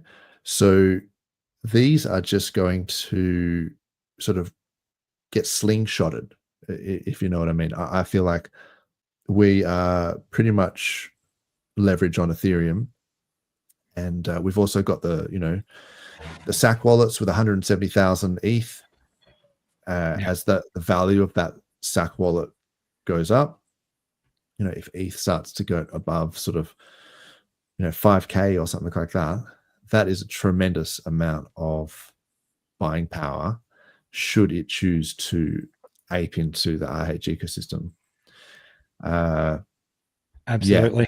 I reckon, it was great timing for Richard to come out and do a stream, although, because the SEC case was done with, he could, it seems. And it was on the 5th, wasn't it, of May? So he doesn't like numerology, but 5th of May. There's something about that, isn't there? He's Yeah. totally not into it. But I think at the same time, you know, we could all see where the chart was going, and we knew that it was going to pump up at some point. But someone also, I feel like, needed to step in to save it from hitting the all-time low again, because you know, if it hit it again, who knows if we could have broken through that. So I think the timing was good all round, and great that it coincided with this recent ETH and Bitcoin pump as well. Now it all looks really good. Look, it's not over. I guess this is the weekly pulse chart, and so the all-time low was 40325. And yeah, like you say, that he doesn't, he thinks numerology is dumb. I think he's on the same page as me with that one. Like, you know, it's fun, you know, to sort of think, oh, maybe the bottom could have been 40369, but there's nothing really supernatural about that number. Like it could easily have gone lower, and it did. So we made, now it is retesting the previous all-time high. So we really need the weekly to close above 40325. I don't know if you can see that. I can zoom in. It's basically sitting on it right now. I mean, we've got until Monday, so it would be nice just to close above that, retest it, and then we can make, you know, and then ideally we need to make higher highs as well. So the next line up here, this is like 408. I mean, then it's just going to, if it can pass through that and retest, it'll be above SAC, and we can go from there. But yeah, the first things first, we want to see a weekly close above this. Yeah. Now we've got, you know, regulatory clarity. Exchanges can potentially take us up again, and RH is back. Like this is huge. And he even said that if exchanges didn't take us on, it almost seemed like he implied that someone might make a competing exchange. Yeah. So I'll just play this. This is a very short one. So we got great news. We've got regulatory certainty that almost no other coin has. If people don't start doing nice things for us, working with us, you know, listing, etc., I wouldn't be surprised to see people just start up competitors. The regulatory environment's never been nicer. Yeah. Awesome. Maybe RH is going to make his own exchange. Maybe someone else loosely affiliated with him might make an exchange. Who knows? Yeah, and I'm gonna have to jump here soon, but on okay, no dramas. Yeah, on that point, you know, that you were talking about there, this is actually even more bullish because PulseChain's having a great day price wise, and really a lot of it is the Hart's law or the liquidity bonding with Ethereum itself, because you know, per Dex Screener, right? There's some dexes not supported in their stats here, but again, microcosm of the macrocosm. A few days ago, the volume was between like 9 or 10 million. So the volume today is 22.8 million, which really isn't that great for PulseChain, and because PulseChain has hit much higher. So really what this is showing us is that, yeah, while some of this is volume, this is without really still a lot of buy pressure. This is just the market's doing good and PulseChain's doing good alongside it. So if you couple that with actual, you know, real buy volume coming in, it could go parabolic. Yep. 100%. So this is the liquidity bonding. This is Hart's law, is what you're saying, that we're seeing. Yeah. Rather maybe than not totally, but the volume, like 22 million, just isn't that, like, it's not that exciting. It's average. It's average. Exactly. So to me, I take that as bullish, not negative, that we're seeing it respond with the market, right? So we can probably attribute some of the negative numbers we've seen to the market, right? So it's almost like PulseChain really is maybe more stagnant than it really is anything else, which is kind of maybe a good thing, because maybe that implies a bottom, you know? Like, well, certainly pre-viral. Yeah, definitely. We're not broke, we're pretty rich. That's right. Leave him alone. He's pre-rich. I love that meme. That's a good one. I understand you've got to go, and it's very, very late, so that's no dramas, KG. Great to have you on. It would be great to have you back because I wanted to pick your brain, maybe on a different stream that might be more suitable, but more on like a philosophy point of view. I know that you're big with that, and I guess like maybe some of the politics sort of stuff would be good to chat. And also, I've seen you talk about Walter Russell. I think his name is Walter Russell. He's that sort of it's like a physics thing where the guys talk about gravity being an electric field and all this sort of stuff. So I've got bones to pick with you about that stuff as well. Let's like a good conversation. Let's pick those bones. The only thing I know for sure is that I know absolutely nothing for sure. You can this bookshelf here. Pick a philosophy, pick a religion. It's probably on that bookshelf. So all I know is that there's a lot of weird things happening in this reality. There's a lot of unanswered questions. I just get excited talking about them. Me too. I'd like to have a beer with you one day and chat about that, or a stream. Maybe one day we can explore that further. But that may not be everyone's cup of tea. But that's something certainly I'm interested in. There's a lot more. The more that I do those streams, I was nervous to do them at first, but then I was like, all right, whatever, be yourself. Then I've started to realize there's actually a really big community of people that are looking for that content. And believe it or not, it's crypto people, because they're already open-minded, thinking about what, so it's actually a really good mesh. Yeah, definitely. And I mean, because I have a physics background, Nice. so I'm very sort of down the line. Like I'll be the one that sort of, I guess that people won't want to hear from when it comes to some of that stuff, because it's more boring than it is the opposition. But I'm also very open-minded as well, because I, like you say, understand that the only thing you really know is that there's a lot out there that we don't know. And you being a physics guy, a branch of physics is the quantum physics, which is basically spirituality for scientists.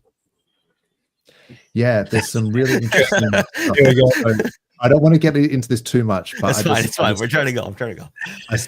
I saw recently that someone had fed a whole bunch of James Webb Telescope raw data into like the Google AI, and they came up with some really interesting stuff. So, and it was about consciousness and the nature of parallel universes bleeding into ours and all sorts of weird stuff. And yeah, so anyway, we could chat about that another day, but I'll let you get some sleep, man. Hey, sounds good. I really appreciate it. Check out the pinned tweet on my X post. I think you'll really appreciate it. I gave a talk recently on another thing I do is actually lecture on AI, but I lecture from the have you seen Jurassic Park? Oh yeah. Ian Malcolm. He's the chaostician guy. Oh, okay. That I'm kind of brought in for that role.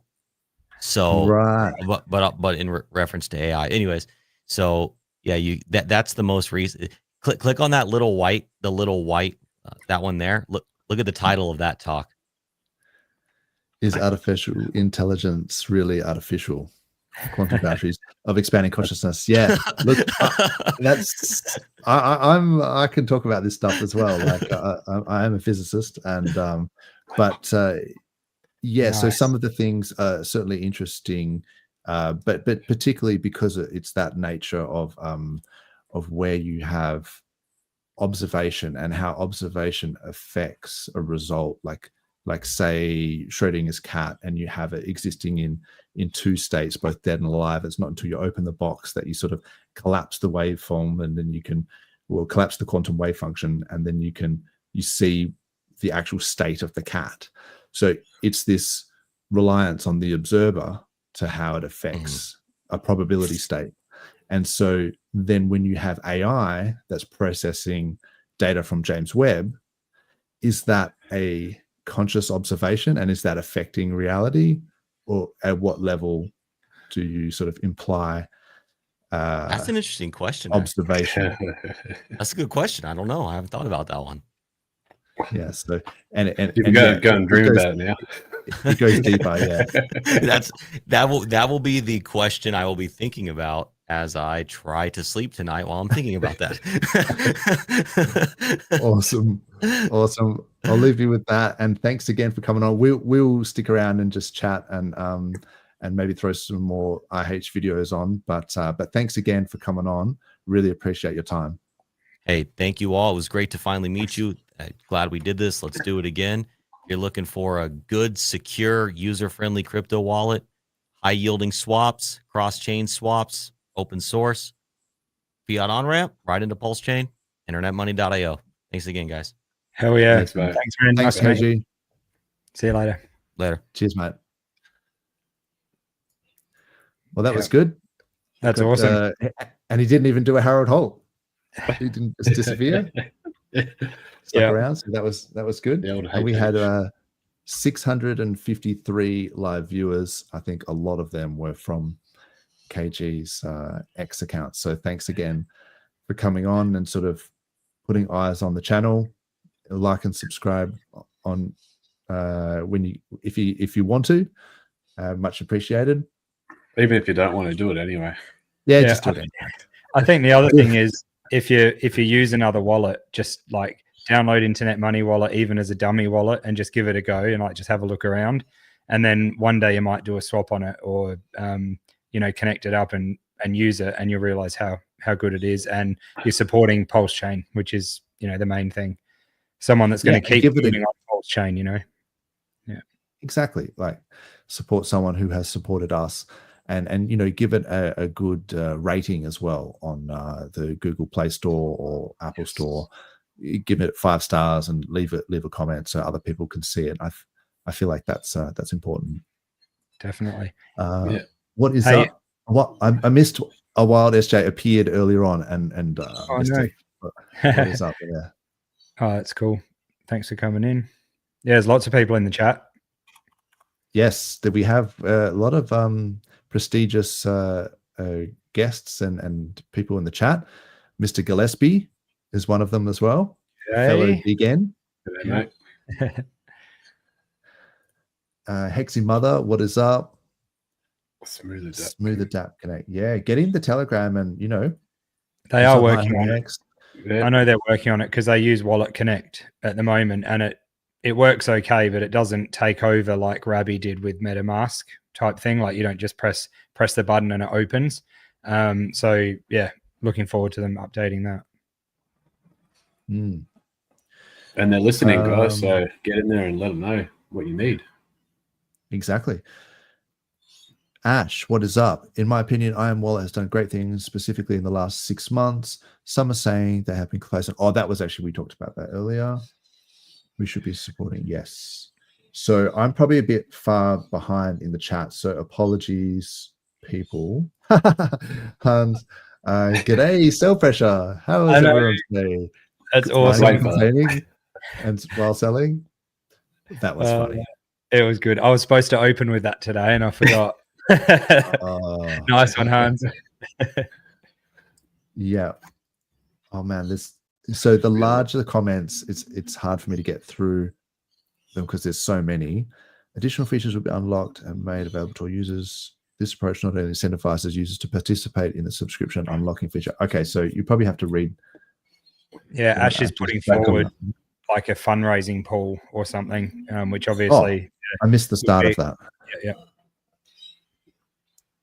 Deadline with the countdown funding goal. Look, man, I appreciate that, like the effort, but keep in mind, bear market, most people wrecked. No one's going to be like, keen for fundraising at this point.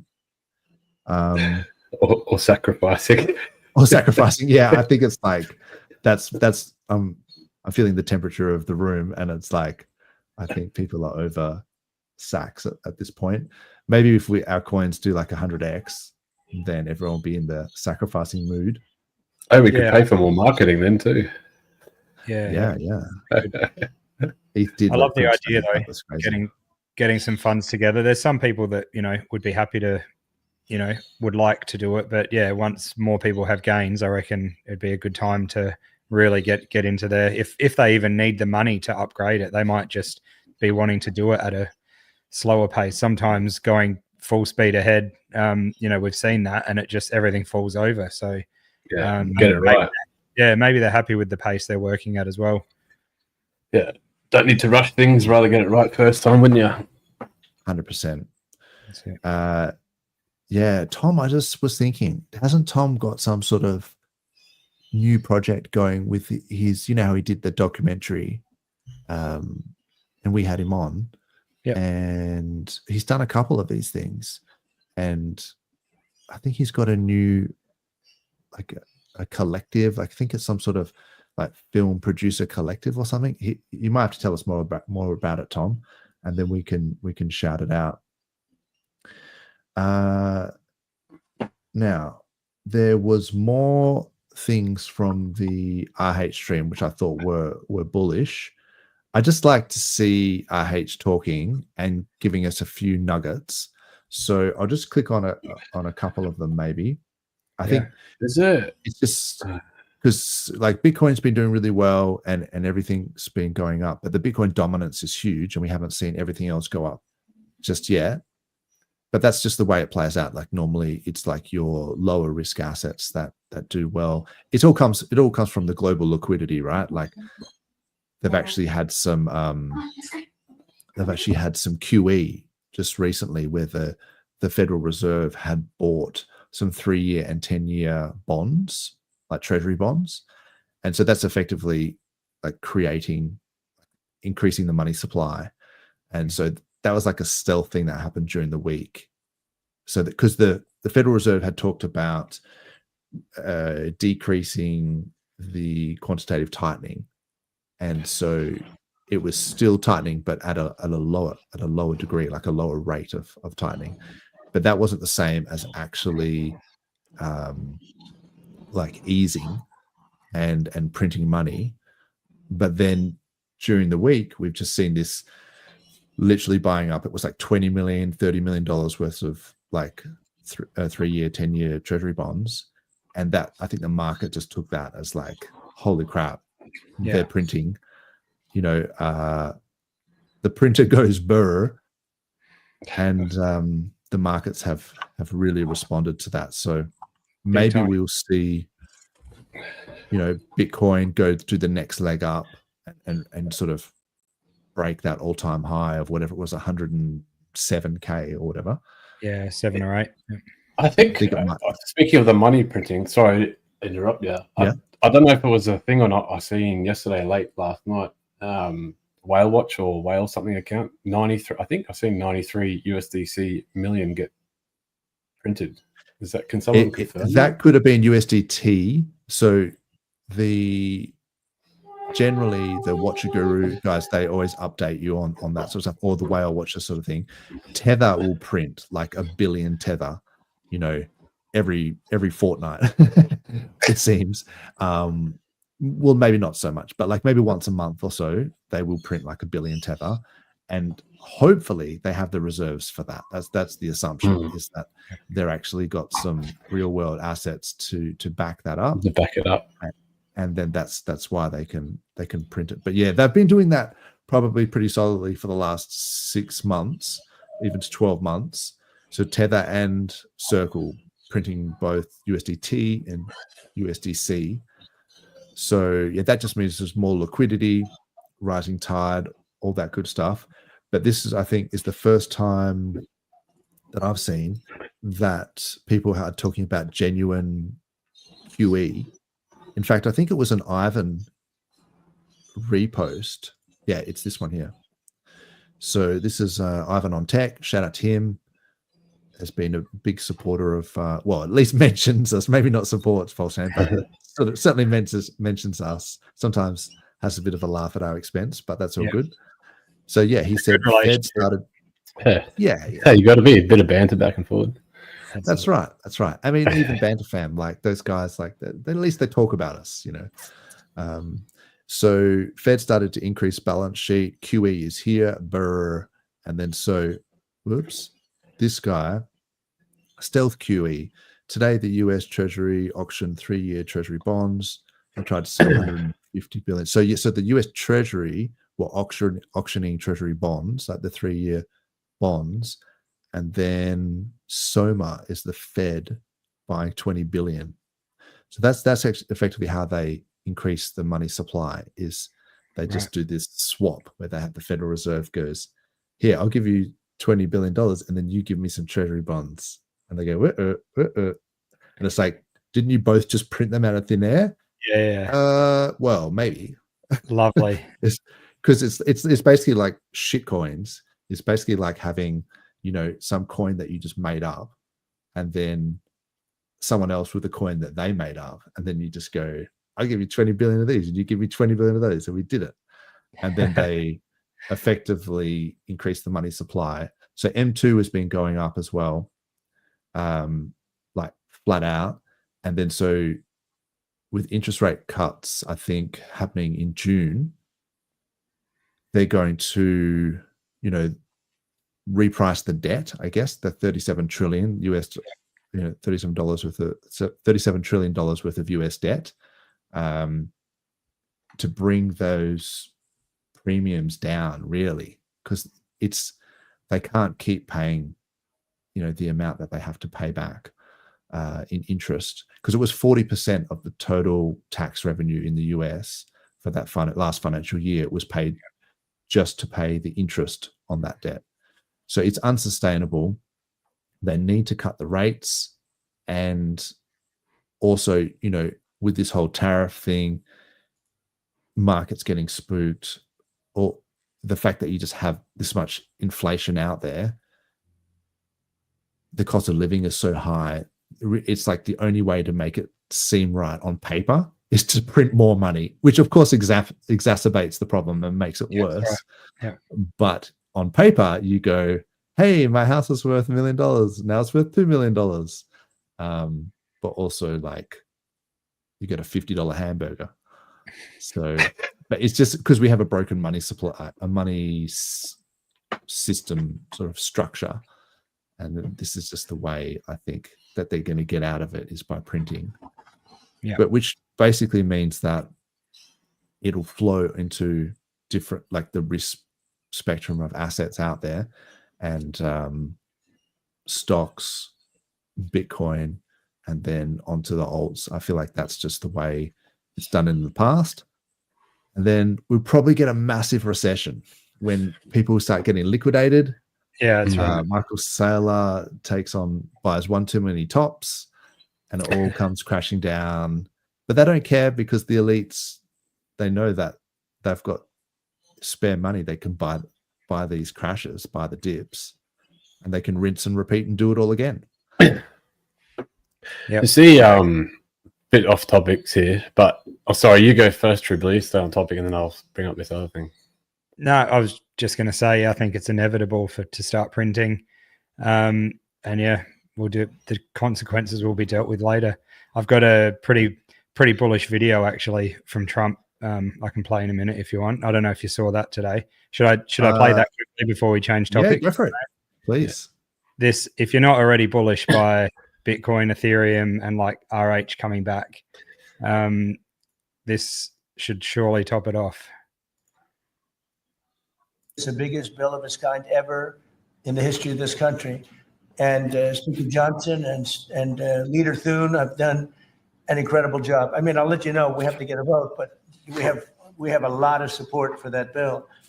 And if that happens on top of all of these trade deals that we're doing, this country will hit a point that you better go out and buy stock now. Let me tell you, this country will be like a rocket ship that goes straight up. This is going to be numbers that nobody's ever seen before.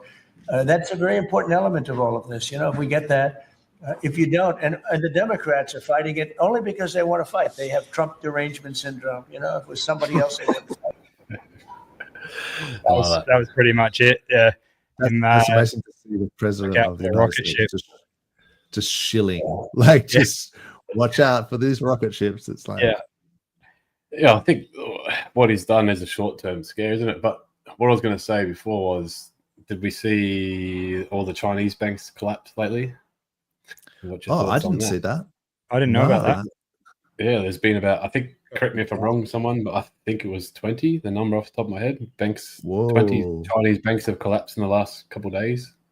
So Yeah, this right. is all due to the trade war and what's going on. So I think what he's doing is actually starting to kick in now. Far out.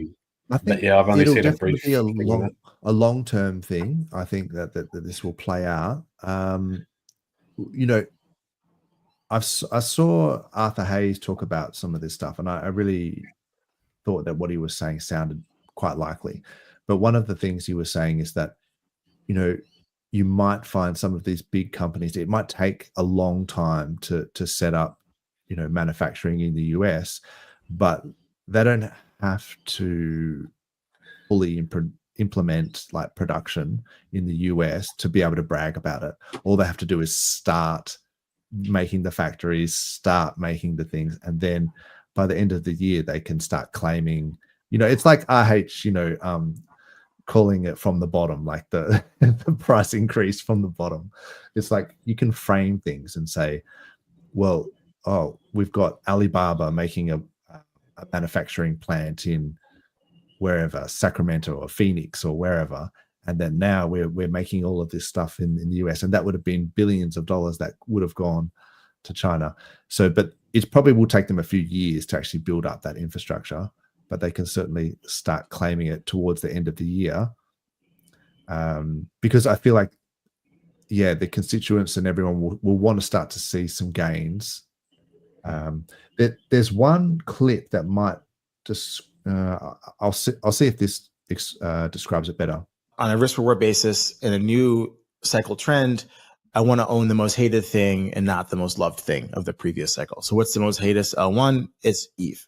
So I think ETH could be the dark horse that does very, very well and could retake its, you know, previous all-time high of 5,000 back in 2021 before Solana goes up, I don't know, 2 or 3x to retake its previous all-time high of 3 months ago of 300. That's sort of the trade that I would be making if I have fresh capital. Now, I'm not deploying any fresh capital into ETH. I guess I'll hold a bag of it. So it's not really a apples to apples comparison, but that's sort of how I'm thinking about the market, right? You've got a unit of fiat. Your goal is to maximize that unit of fiat by owning the thing that goes up the most. That is the goal. And then, but for Bitcoin from 110 to 250, that's like more than double. So how are you making that projection? So again, I think, you know, by when we're into the third and fourth quarter, we're going to have the United States, China, Japan, and the EU all printing money, all providing financial accommodation because, you know, they need to safeguard the value of their government bonds. They need to make good on the promises to their electorate. And you have sort of this reorganization of the global finance and trade ecosystem initiated by Trump, but now everyone else has to react. And what the reaction is, I'm going to print money and make it okay for you. Don't worry. That's what the political answer is to Trump's tariffs, I believe. And therefore, by the end of the year, we're going to be swimming in fiat liquidity. And, you know, Bitcoin at 250,000, we might even be higher if we get the sort of gusher of liquidity out of the major trading blocks that I expect. Huh. Nice. Bullish. Yeah. The old gusher of liquidity. That's Bring it. That's it. So, I mean, if ETH is, you know, in his mind, one of the most hated L1s, and then that's why it could be a dark horse. I mean, I feel like PulseChain is just leverage on Ethereum and also because of the SAC wallets as well. So it's, and what he's talking about is maximizing the unit of return, like your ROI. Yeah, I feel like, you know, you would be crazy not to look at PulseChain. In the background, Ethereum is doing its moon mission. It's 2,300. It's still going up. Nice. It was 2,500 when I looked at this like 20 minutes ago. Goodness. It was 22. It was 2,250 or 20. Yeah, I think it was 2,200, but now it's 2,300. So, okay, keep it going. It's beautiful. It's going up in real time. And so this is the other thing that I wanted to talk about real quick was mentioned it briefly, but so you know how Sol ETH. So yeah, this is Sol ETH. This is Sol breaking down against ETH. So I was on. So Ivan on Tech, I was in the chat and I asked him. I said, "Do you want to bring up the Sol ETH chart?" And he didn't bring it up. Like I was in the comments, and they're like asking for questions, and I was like, "Ooh," because it looked like it was rolling over. And anyway, yeah. So because obviously Ivan's a big Sol fan, Definitely. but I noticed Benjamin Cowan or Copen, depending on how you pronounce it, he was talking about so obviously ETH BTC had been wrecked for quite some time. So if I go back to like the weekly, you've got this massive downtrend, right? That we've talked about many, many times. Oh, and it's only just recovered this tiny move. It's only just going back into the downtrend channel. That's how wrecked it was. And so, but this structure where you have this sort of, I guess like rolling over and then downtrend, it looks a little bit similar. So this is ETH BTC. If you look at Sol BTC, it's kind of got a similar look about it. So I'm not saying that it's going to, but if Sol BTC goes on an epic downtrend as bad as ETH BTC went on, then that's like savage. Yeah. Now, it's not to say that Sol price doesn't go up, right?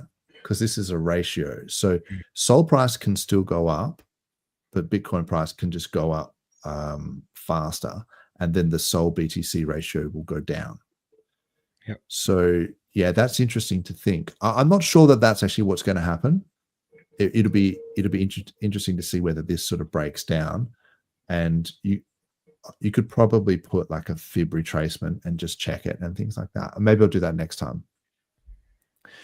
But yeah, certainly interesting to see if ETH starts to go on a moon mission, to how that's going to affect all of the more lightweight assets on PulseChain. Definitely. Yeah, the way it's moving at the moment is getting me excited. That's for sure. That's a big candle, big daily candle. Hey, I like pinch of the tent, hey. Yeah, that's right. It's a good meme. It's a good meme like that with a Pepe, and he just like is looking in his pants, and there's this giant green candle going out. That's classic. Do you reckon that's an Aussie saying for us, pitching the tent? Yeah, it'd have to be. Yeah, have do you reckon Americans would know that? Yeah. No, I don't reckon they would. It's a good one. Well, there's 700 people that just heard it now, so there you go. They still might not get it. Some people find it hard to even understand our accent. So yeah, sure. Yeah. Hey, 43 made a comment just about the Pectra and Ethereum turning deflation. Oh yes. Yeah, we hadn't really got onto that, but I watched the what the Hex show this morning. Right. Shout out to DJ Cryptomatic again and Papa Bona. Mm-hmm. But yeah, it was really good. But they mentioned, and I wasn't aware that this Pectra upgrade would also change like the signing of transactions. Were you aware of that? So apparently, go ahead. Oh, apparently, you only need to approve now. You don't, or you only sign it. Is that right? And then there's not the second approval. So I think it just bundled it into a single transaction. So I guess the idea it's a safeguard to always have token approval. Yep. And allocate a certain amount of tokens that can be sure. sent, and then you authorize the send. So that's why it's always good to go to revoke.cash and revoke any approvals that you may have, so that if there's some malicious token or something that tries to drain your wallet, there's no approval set for you to do those swaps. So what I guess they're doing is they're trying, but it is a bit of a pain in the ass, right? So because you've got to do especially with the hardware wallet, you've got to do the token approval, and you're like, I did it. And then you go, oh, wait, no, that was just the approval. Now I have to actually do the send or the swap. So yeah, it's not that hard, but they've just made it slightly easier by, I think, bundling the token approval and and the signing all into the swap. Yeah. Or so my understanding is that was what they were going to do, and then they had to do a few things with the Pectra upgrade. So they broke it up into a few different, EIPs. But certainly what had happened is that there's the EIP 1559. So I made a note here. So Ethereum had used inflation in the form of block rewards to pay to validators. Now ETH validators get transaction fees, part of which is burned as part of the EIP 1559. So ETH should effectively become deflationary. Yeah. So rather than paying those block rewards to validators, the validators get these transaction fees, and it means that the part of that fee gets burned, and then there's less inflation, and so now it should actually become, like, with the amount of volume that you see on Ethereum, it should become deflationary. Yeah, no, that's good. Did you see that chart that everyone was throwing around on Twitter? I did see the chart, but I also saw that someone said that chart was not accurate, right, and that they were getting like data feeds from somewhere that was not accurate. Yeah, so I think I know what you mean. Like, is it like the sound money kind just of showing the deflation, the Ethereum deflation? Yeah, I mean, Dividend. I'm not sure if we should shill it, because I think No, that's fine. it might actually be, there was something about the way that the data was getting. Yeah, you don't want to spread misinformation, do you? So yeah, exactly. Be careful, soon we'll get locked up. Yeah, that's right. Yeah, it depends on how you say it, doesn't it? But normally, if you go to, I think it's ultrasound.money, they normally have this is the blob fees, the projection. This is the ETH supply, or maybe they've fixed it. They might have fixed it. Okay. So, this is the supply, and this is the projection. It doesn't actually look like it's deflating. Well, it's not. It looks like it's flattening out, not which is good. inflating. Yeah. Yeah. Oh, that's good. The other thing you can do is, if you go to, it's like, Ethereum.org, I'm sure we could just do like a Pectra or something. I think they have, if anyone's interested. Oh, here we go. Improvements in Pectra. Increase the max effective balance. Blob throughput increase call data cost, execution layer triggerable exits, validated deposits on chain. So there's a lot of stuff here. I mean, I'll put it in the chat. People can read through that. I think this is like the roadmap, but it's more for, I guess the nerdy people amongst us that want to know exactly what is up. But if I get through these last couple of videos, I think this one was pretty important, because we're talking about how well Bitcoin had done. I just thought I'll just play this one. Bitcoin's price better than almost any other price in crypto. Started the lowest, went the highest. But when I called the top many years ago at 65K, now it's 95K. You're up 50%. After a dip to 14K or 17K, went from 65 to 17. I mean, like, I don't know, man. Are you able to retire your family and create generational wealth off of like a 1.5x? Probably not. So while Bitcoin is great and they've got the most awareness and they've got the most marketing, it is not good technology. Well, should I say it's not good? It is good technology, but it is slow, expensive, and has very few features. And it's bad for the environment. No, you didn't say it was bad for the environment. Yeah, it's bad for the environment. You don't have to nuke the environment to maintain a consensus network. There's tons and tons of networks out there maintaining consensus just fine that aren't nuking the environment. PulseChain is one of them. That was awesome. It's very good. I don't really love how he's having to go at the Bitcoin price when it's like, for a little while there, we were talking about, we would have been better off just buying Bitcoin in that dip. Oh yeah. So Don't but you I see know over that? time, yeah. Don't you see how that's? I mean, maybe I've just drunk the Kool-Aid too much, but that just seems to me that that's quite bullish because he knows how wrecked like the hex chart is. He knows how wrecked the PulseChain chart is, right? Indeed. He knows that hex on Ethereum used to be 50 cents, and he's saying that a 1.5x is like limp dick gains. Yeah. So what is that? 75 cents on a 50 cent, and that's probably being conservative. It was probably slightly higher than that. So yeah, to think that we might get hex to $1, dare I say it, is maybe not beyond the pale. Yep. What's up, Ross Green, the late entry? Hey, Ross. Was about to disappear, but good to see you, Ross. That's okay. Better late than never, right? That's good. That's good. What's happening? Exciting stuff at the moment, eh? Oh, mate, so much happening. Oh my God, where do I start? Yeah, as I say, probably a bit too late in the show now for me to sum it all up. But yeah, a lot. It's just very exciting, isn't it? From Trump, everything going on there, to Hex and all that case being now over, and oh my God, it's just it's wild. Yeah, and Richard's back. He's back. Oh yes, I know, with his face showing as well. I mean, it's slowly happening, right? We just now need him to stream live, but I think we're getting there bit by bit. Yeah. Well, I can understand why he doesn't do it live. If the whole Interpol FUD thing, they might be able to track IPs live thing. It's different if you upload a video through a VPN. Yeah. But if you're doing live streaming, then maybe it might actually give away your location. I was thinking that. Maybe not. Maybe not. Maybe you can go through VPNs and thing's like that. Just go down to local Maccas and upload it from there, eh?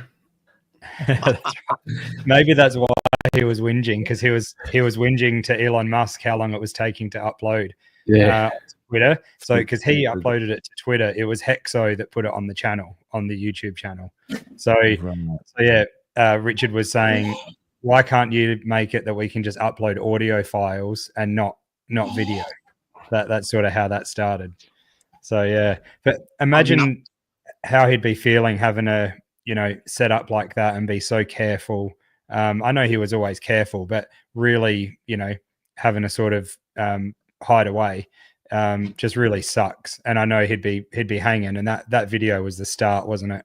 Of him just being able to be back out there and really sharing his voice. So, and he knows that the community loves him. So exactly.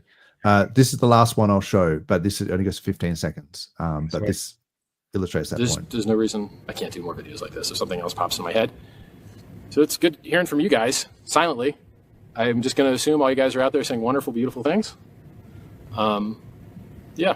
So it's good to be back. There you go. From the horse's mouth. That's from the horse's mouth. It literally says there's no reason why he couldn't do more. So it implies the reason why he hasn't been streaming was not because he'd done a Harold Holt. It's because he's probably under the instruction of his lawyers because of the pending SEC case, which has now been dismissed, freeing him up to post videos. Now, there is still the Interpol FUD, right? And people can say, well, we can't get listings until that goes away. I found this on the Quinn Emanuel trial lawyers website. So this is white collar litigation update from February. And they talk about the misuse of Interpol in commercial disputes and risk mitigation measures. Is that your dog, Mayo, that keeps making those sounds? Yeah. That's all good. I thought you might be hungry or something. There we go. This is way more interesting. Let's look at Mayo's dog, everybody. Yeah. This is way better than this dry lawyer stuff. What type of dog is it? English Bull Terrier. Oh, awesome. What do you got to say? Hey? He's gonna running around somewhere. That dog's more interesting than this, man. But I'll just quickly go through it. Basically, it's got this whole thing about how they're using the red notice as a tool, and they go through it. It's worth having a read. I might put it in the chat. it kind of. Oh, that's a good find. Yeah, I mean, maybe people already knew about it. I don't know, but it put my fears a little bit to rest a little bit, because obviously these guys are the same lawyers like Elon Musk's lawyers. I think they represented Trump as well, and so they're talking about how, like, I'll just read some of this. It's been well documented, however, member countries, particularly those with authoritarian regimes, have abused their privileges with Interpol by requesting notices for illegitimate purposes inconsistent with the aims of facilitating international police cooperation. And then this includes, amongst other things, requesting that Interpol publish red notices seeking the detention and arrest of political opponents and religious dissidents. And then so they've cited a whole bunch of things, and they're sort of talking about the abuse of Interpol is not limited to authoritarian regimes, and it just keeps going about this abuse of these red notices, and it's like, holy crap, these guys. Yes, I read that actually, Dozza. Well, not all of it. It's quite a long article, but I skimmed through it, and you're absolutely right. I felt a lot more at rest after reading that. How it's kind of sometimes a manipulative attempt using these red notices. It really made me feel better, actually. It did. I mean, these guys are straight up like some of the best law firms in the planet. I mean, I'm not a lawyer. I don't pretend to be, and I don't pretend to give any law advice. But from reading what these guys are saying, you know, they're saying that in prior cases, the firm had succeeded in efforts to have the Interpol cancel red notices. So it looks to me like that's just a public statement to kind of say we're working on this, and well, it doesn't. In all honesty, it's been strange right from the start, hasn't it? I mean, what's happened, the tax fraud and the current report on a kid, it doesn't seem to stack up with normal red notices, does it? That's what's just it's very bizarre. Yeah. And they say it actually says aggravated tax fraud. Like, how can tax fraud be aggravated? What you assault? Aggravated tax fraud, like it just gets weirder by the minute, right?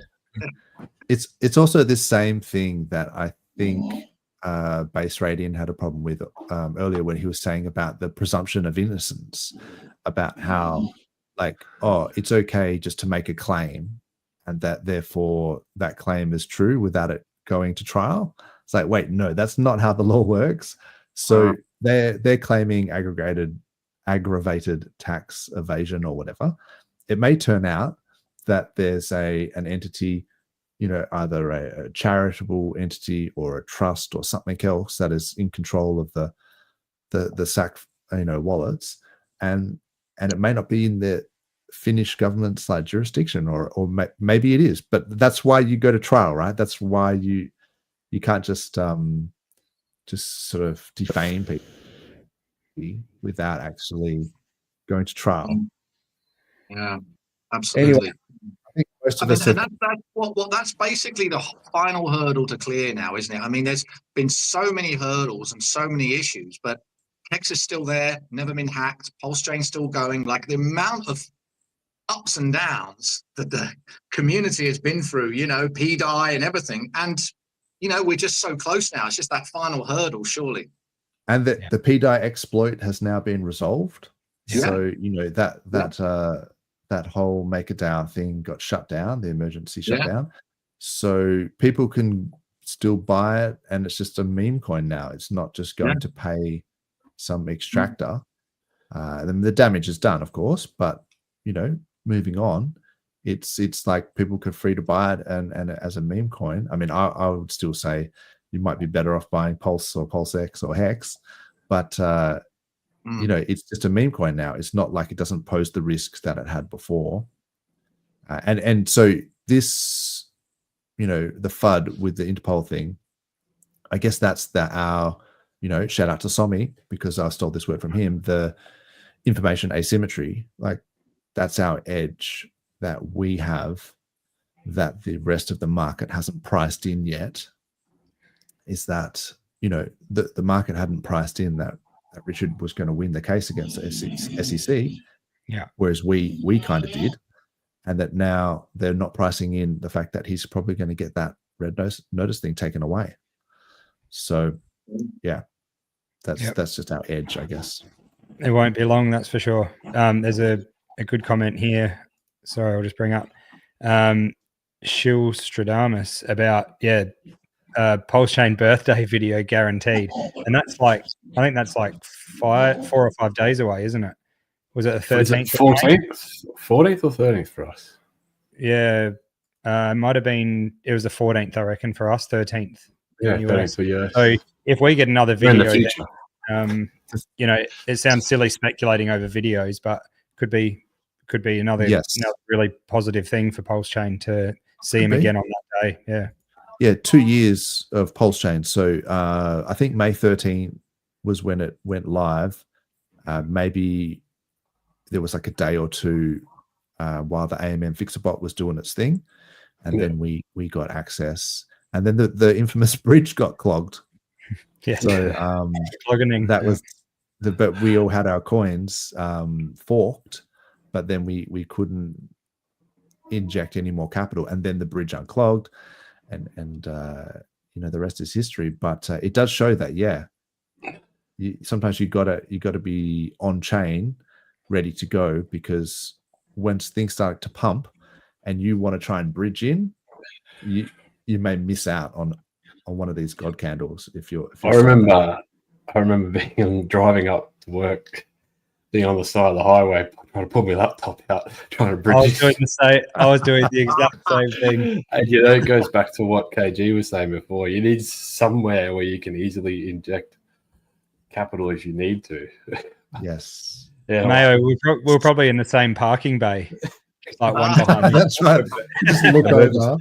Emergency stopping area with Starlink on, like emergency like bridging area. Community meetup, right? Yeah.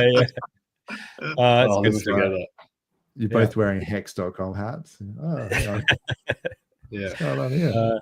Good stuff. Awesome. No, it's going to be good. Well, we should probably wrap it up because we've been going for just over 2 hours. We have nearly 750 live viewers, 747 Amazing. live viewers. You, KG. So thanks to KG for that. That's unreal. But yeah, good to see you, Ross, albeit briefly. Did you have anything to say before we wrap it up? I'd love to, just for 2 minutes, if that's all right, Dozza. Of course. Just let all you guys know, I'm going to be on Adam Stokes' show on Wednesday night, and we're going to be chatting about AI and all this deep fake stuff happening and how that could be resolved. Because now, like nowadays, you watch a video and you just don't know what's real and what's fake when you're looking at it, and it just creates a lot of confusion. Yeah. So I'm going to be on Adam Stokes talking about how the verifiable web will hopefully solve that with Chainlink maybe being a solution to all that. And how that, because they're basically building something called the verifiable web, where everything uploaded will be cryptographically verifiable with ZK proofs and all this sort of stuff. I will try not to go too low level because I don't think his audience is at that sort of level, so I'll just keep it as high level as I can. But it should be a fun discussion, and I'll try and mention your show as well, your DeFi Down Under show, so we can also maybe get a few more subscribers and followers on here. Yeah. That would be so good. Legend. Awesome, Thank you for that. Yeah. Right. Well done. That sounds interesting, man. Yeah, Again, I'll have to check that out. Yeah. All good. Tune in. Good stuff. Mayo, have you got anything you want to say? Any political opponents that rubbed you the wrong way over the last week? Yeah, mate. The Greens. Don't even get me started, mate. It was I tell you what, running as a federal candidate for this election was insane. It was definitely an eye opener and an experience. And I will be out there talking about it and trying to open up and explain that to Australian people looking forward to moving into 2028 and going again. So I'd be interested to know how the preferences and things get set. It's pretty cool, man. I know that you had to change your card. There was some, I'm not sure how it happened, but some of the preferences weren't set right and you had to change them. And it's like, you see how the majority vote is not necessarily, doesn't reflect the amount of seats that end up getting that party that won ended up getting. So it's because of the preferences and how they. So it is a little interesting to how that played out. Yeah, we need to educate people on how critical that is moving forward, and trying to unite the votes rather than diluting the votes moving forward. And now that we've got Labor in again, they can't blame anyone else for the next 3 years and how bad it's going to go in Australia. So Liberals crippled themselves. Labor's going to burn themselves in the next couple of years. So it gives us opportunity to step up and unite the people moving forward. So keep your eye out. We've got a lot planned. Hit them where it hurts, man. It'll be good. This was just a sparring year. The real fight 28. That's it. That's it. Yeah. Awesome. True Blue, did you have anything you wanted to say before we wrap it up? Just about, I feel like the bottom is probably in for PulseChain. Might not be, hopefully, and probably, given what's going on in the, bullish news and stuff. So I just think, big ups to the community, like all of us on screen, any other streamers that join us on this channel, but everywhere that stuck through the whole bear market. Hopefully it's over. But, we can see Bitcoin and Ethereum moving hard. So there's people that are going to come in now and be like, oh, I've never left. But everyone knows who's been here. And I think, that takes real strong balls to, sit around and sit through the trenches. So yeah, that's about it. Well done, and get Internet Money Wallet. Yeah, I appreciate that, man. That's true, isn't it? It's like, it's the stalwarts of the chain, the people who've been here shilling in the bear. Sometimes it seems like you're just, yelling into the void, into the abyss. But it's sort of, I feel like we were maybe just holding the fort a little bit as well. And then maybe when price starts to go up a bit more people start to come in. RH is back streaming, and we can get more streamers. I always encourage more streamers, and hopefully they're more charismatic than I am, and we can get more people pump my bags. I'll be stoked for that. So. Hell yeah. Bring up the conversation with your family, friends, and work. Like, it needs to be a genuine in-person conversation with people too. Like, we're only a minority here online. We're probably 2%. Look, you need to spread the word verbally. Yep. And with KG, he's the Internet Money Wallet. I feel like that's a good way of just onboarding new people onto the chain. Send them a million pulse or whatever, and just be like, this is what's up, have a play, and then they can figure out the rest. But again, mad thanks to KG for coming on Internet Money, and we've got nearly 777 viewers. So that's a good number. That's a good number to me, even though we don't like numerology. 777 is good. It's fun. It's fun. That's right. Thanks, guys, for joining us. Thanks, chat, and thanks, KG and Base Radian, for all the insights. Thank you. And we'll see you next week. Good luck on the Adam show, Ross. Awesome. Thanks, guys. Thank you. We'll be watching. Thanks, chat. Rock on. See yous.